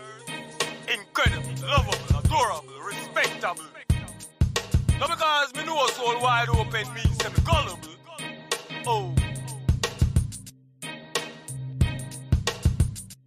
Girl, daddy bubble, daddy thing, they get we in a trouble. You have not a dread, this it doubles. Hit the bottom like an apple. Girl, daddy bubble, daddy thing, they get we in a trouble. You have not a dread, this it double. Hit the bottom like an apple. Watch when me pull out me needle, sink it deeper than a bow weeble. Brand you with the ballistic label, make you wrap your neck with Scaginil or Sink and Bible. My intentions honorable, as an impression should be treated well noble. Trips around the world, we're talking global. When we done wrestle, we could cuddle. Girl, daddy bubble, daddy thing, they get we in a trouble. You have not a dread, this it doubles. Hit the bottom like an apple. Girl, daddy bubble, daddy thing, they get we in a trouble. You have not a dread, this it double. Hit the bottom like an apple. Hey, the girl hotter than Marisha Pepper. Me want drape over her like a sweater. Guts are like a grouper. My little black tail snapper. Sprinkle with just a touch of ginger. Long after she leave, essence the linger. We have to hold her down like the ninja. Girl, daddy bubble, daddy thing, they get we in a trouble. You have not a dread, this it doubles. Hit the bottom like an apple. Girl, daddy bubble, daddy thing, they get we in a trouble. You have not a dread, this it double. Hit the bottom like an apple. Just my opinion. Woman pretty like money like a million. Sight of the onion. Tears in my eyes like somebody done mass me bunion. Change my last name to Gilligan. When no man get stranded pan no island with this sweet, sweet, sweet Belizean. You hear me song? Girl, daddy bubble, daddy thing, they get we in a trouble. You have not a dread, this it doubles. Hit the bottom like an apple. Girl, daddy bubble, daddy thing, they get we in a trouble. You have not a dread, this it double. Hit the bottom like an apple.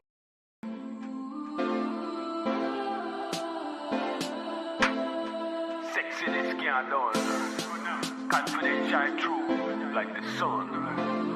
I you the world, the revolt room.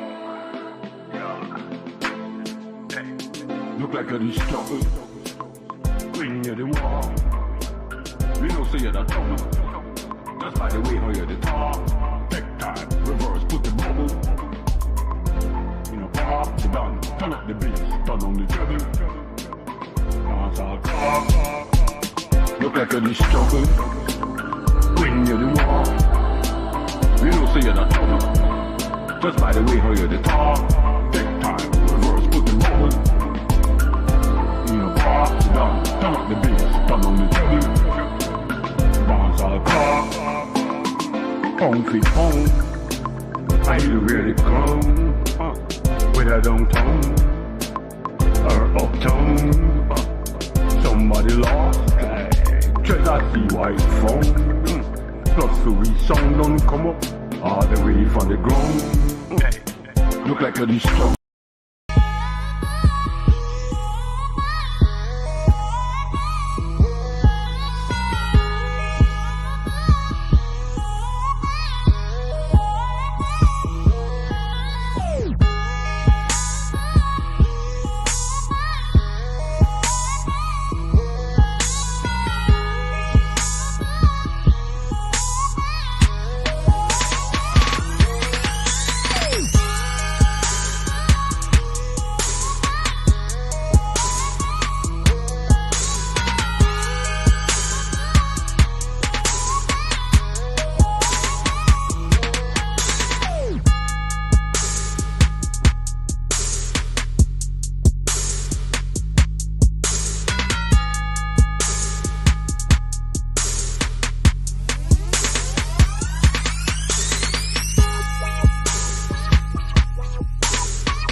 Girl, you have the fat monkey.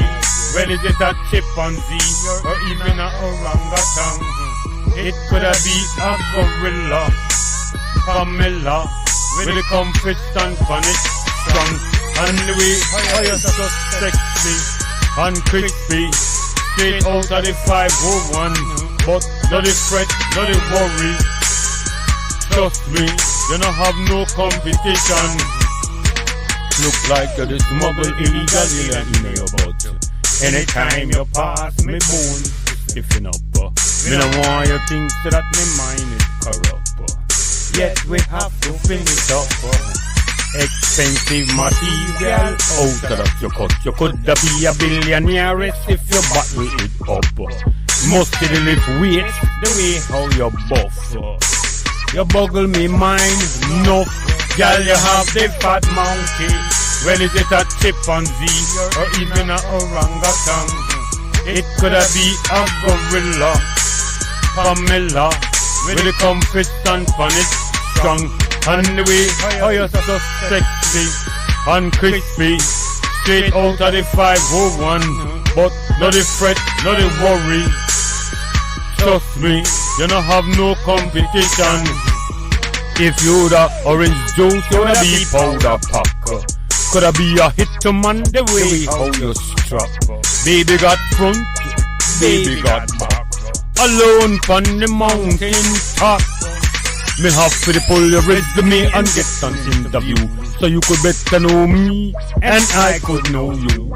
And if you have a string, bring her on through. Me have me bedroom in stew. Girl, you have the fat monkey. Well, is it a chimpanzee or even a orangutan?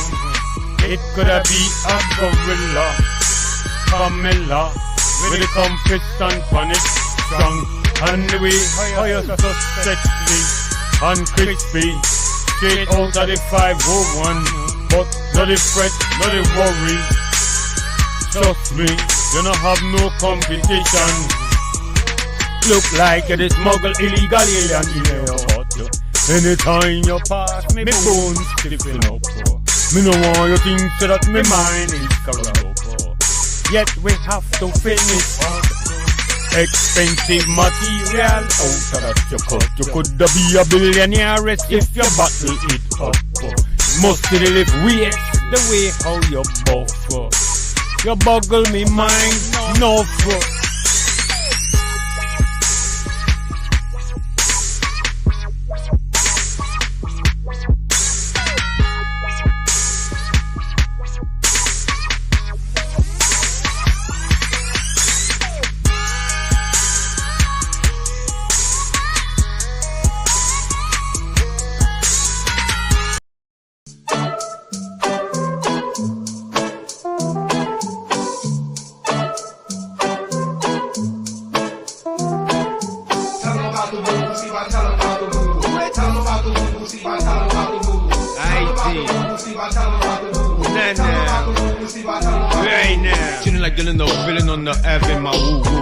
Into darkness with nothing to do.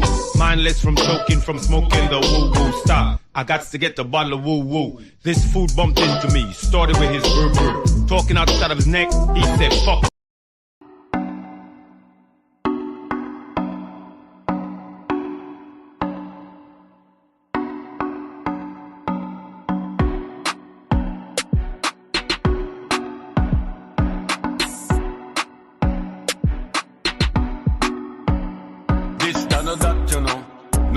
Or everybody get hurt, you know.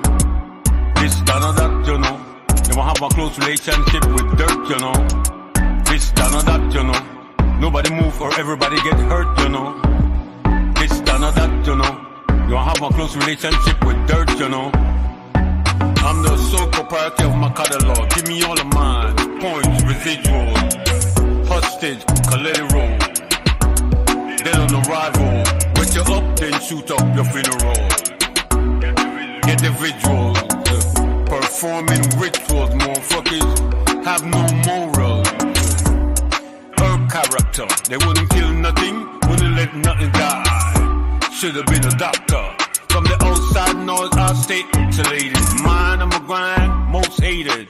I keep my thoughts refrigerated. You could get pressed, folded, painted, offshore accounts, fam situated, generational wealth. Can't be affiliated with bottom feeders. I'm a hip hop lifer. Niggas acting shysty with small paper. Imagine what's gonna happen when we pull off the caper. I see you in the green room, succumb to the dusty, getting gloom. Ego get popped like a Chinese balloon. Okay, corral, high noon, done. Pussy boy gonna talk too soon. We never have the skill to blaze the room. The DJ never wanna play with you till they hear aliens they played on the moon. This, that, or that, you know. Nobody move or everybody get hurt, you know. This, that, or that, you know. You won't have a close relationship with dirt, you know. This, that, or that, you know. Nobody move or everybody get hurt, you know. This, that, or that, you know. You won't have a close relationship with dirt, you know. This world is getting smaller, some globally and everything. Original bling bling. One hammer, straight drummer. I'm taking over the House of Representatives and the Senate, moving in ways none of y'all ain't even seen yet. Like a Democrat, grabbing like a couple rat, killing with immunity, like a diplomat. Blow your wig back, revert back. Republican, you'll be apologizing in front of me. Entire nation, Halliburton and Cheney. How many lives you think it will take to stop this insurgency? Many, many, many, many. Hey, by the battles, by the bullet. My foreign policy, perpetual state of emergency. I'm like a Shiite, you a Sunni. I'm flying over no fly zone like an Israeli. Or we could just link up in the cave like Kader. See who's Frader. Let off nuclear like Kim out of North Korea. Text for sale, highest bidder. You could go sit in talks with Russia or China. But if what your heart desires is degraded uranium, it's your trigger finger flash back to Hiroshima. This, that, or that, you know. Nobody move or everybody get hurt.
Respect on to the one, smoke it on.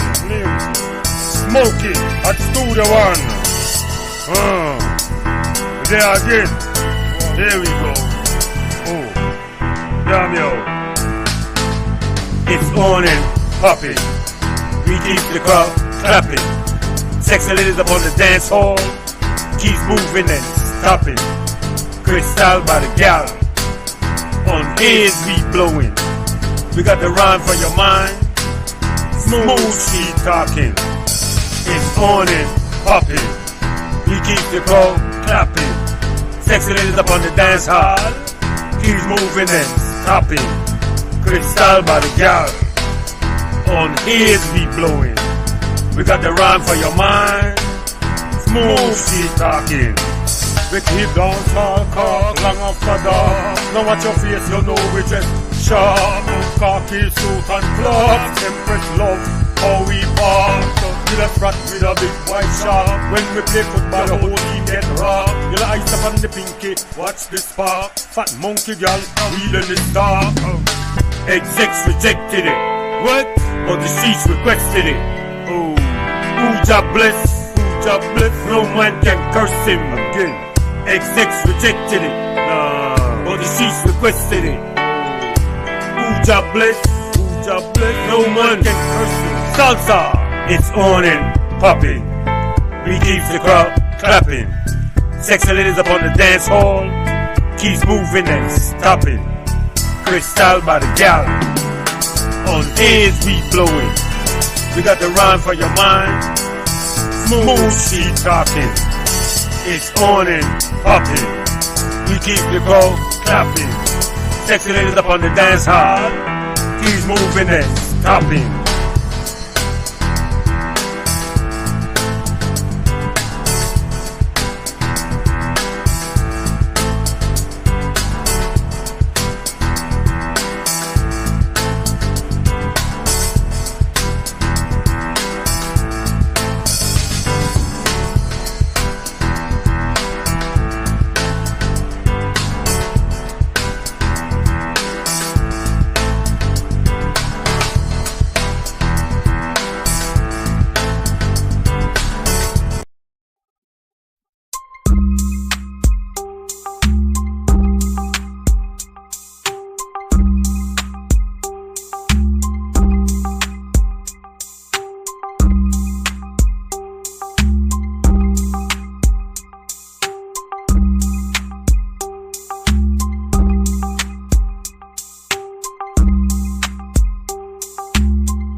Sauce from the Pharaoh, I do this for my kings, rocking kingdom apparel. Sauce from a Pharaoh, I do this for my queens, rocking kingdom apparel. Sauce from the Pharaoh, I do this for my kings, rocking kingdom apparel. Sauce from the Pharaoh, I do this for my queens, rocking kingdom apparel. Don't need to recount the votes. I'm here to destroy all your hopes, dreams, aspirations. It's like poetry with musical inclinations. I see you peripherally, breathe easily, step lightly like on eggshells, or see real shells. I ring bells, bling bling is green. Don't necessarily need to be seen, but I do need to be heard. In my brain I've accumulated mucho verbs. I'm taking herds to the third curve, tentacles reaching up into the suburbs. 10 o'clock, do you know where your child is at? Inside of a room, all black, grown men beats, that's where we at. As I stack chips, pockets ain't made of glass, so you can't see me dip. Sauce from the Pharaoh, I do this for my kings, rocking kingdom apparel. Sauce from a Pharaoh, I do this for my queens, rocking kingdom apparel. Sauce from the Pharaoh, I do this for my kings, rocking kingdom apparel. Sauce from the Pharaoh, I do this for my queens, rocking kingdom apparel. Came from the water, evaporated moisture. Wavy wave in here, I do it for the culture. Cypher, music, I do this. 2023, still moving with a movement. BK where I came from, but the BX raised me in 2015. I became wavy, named by SB. The streets never changed me. I just work smarter, I just work harder. Wanna be Nino, so I need a Carter. So I moved to Harlem, that's where it all started. Discovered my flow, and I became a problem. can't solve them. Why would you want to? I do what I want to. You do what you can do. When it come to bars, I'm lit like a candle. Source from the Pharaoh. I do this for my kings, rocking kingdom apparel. Source from a Pharaoh. I do this for my queens, rocking kingdom apparel. Source from the Pharaoh. I do this for my kings, rocking kingdom apparel. Source from the Pharaoh. I do this for my queens, rocking kingdom apparel. Plus, I've got no area. I'm scarier than rebels in Somalia. Fools be thinking my last name, it's Ochoa. Supplier, mozzarella. Observe as I bum rush the Federal Reserve. Sensory overload, making you victim of my venom. Breaking down your molecular structure before I digest even. Instant paralysis. I'm crazy swift with this. You're on my hit list. I'm on your chick's wish list because of this ability to strike repeatedly. Stay coiled. Fools test disembowels. I bring freaks out at night like the gargoyles. Source from the Pharaoh. I do this for my kings, rocking kingdom apparel. Source from a Pharaoh. I do this for my queens, rocking kingdom apparel. Source from the Pharaoh. I do this for my kings, rocking kingdom apparel. Source from the Pharaoh. I do this for my queens, rocking kingdom apparel.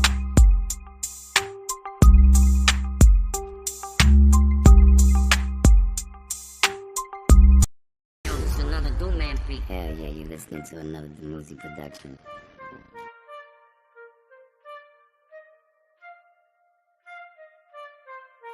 I had hard times, real hard times. Swear I had to grind, swear I had to grind. Swear I'm losing memories. I'm too focused on my enemies. With a song dark, booming song for your car. Song dark, me beg you, easy start. Song dark, you know we crisp and clear. We don't want no fuss, no fight, we don't need no tribal war. Song dark, booming song for your car.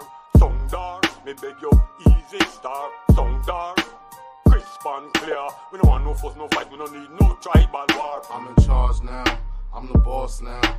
What it costs now, ain't a loss now. I do this for my trappers and my gamblers. When you ain't got money, gotta scramble up. When I'm moving now, money too ample. For the record, this is sample. What I can do, my nigga, what you can't do. When it come to this money, I'ma trample. Anything moving if it can't do. This is a massacre, I swear to God I'm losing it. I just gave you the wave, what you do with it. My last few bars, they've been proving it. Like MC Hammer, I am too legit. Like MC Hammer, I am too legit. Like MC Hammer, I am too legit. Like MC Hammer, I am too legit. Trapping ain't dead, these niggas scared. I can see you in my rear when I'm switching gears. Live in fear, headlights and deers. This is trouble music, I'm just steering to it. I want you to hear what you feeling to it. I'm wave to the grave, I'm the realest out. When Stefani flow, this without a doubt. When they yell, wavy wave, what they screaming out. Even in the drought, I still had clout. My name is Wavy Wave, what you talking about? I'ma take her out to eat, I'ma eat her out. Treat her like a bee when it's about to drop. Like MC Hammer, I am too legit. Like MC Hammer, I am too legit. Like MC Hammer, I am too legit. Like MC Hammer, I am too legit. For my trappers in the ghetto trying to find a plug. When you up, that's the only time they show you love. When you down, nobody wanna be around. Even when I'm in your town, I'm not in the town. Someone think them rough, and I'm on rougher. Someone think them tough, wave it tougher. Someone think them hard, big it harder. We the whole for we corner like a weed farmer. Firm, get up early, we not look no arm. We not smoke no coke, we not smoke no dope, we not smoking no sherm. Strictly the connect in a leaf we burn. To whom it be a concern.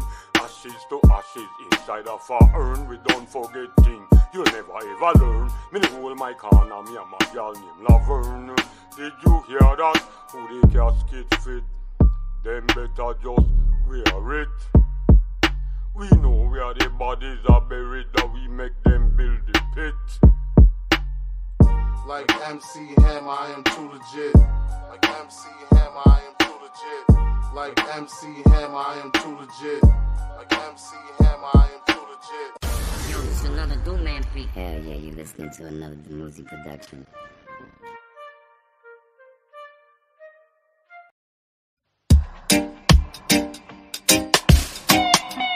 That the Fred don't say, all haters could just raise up like they got yeast in on it.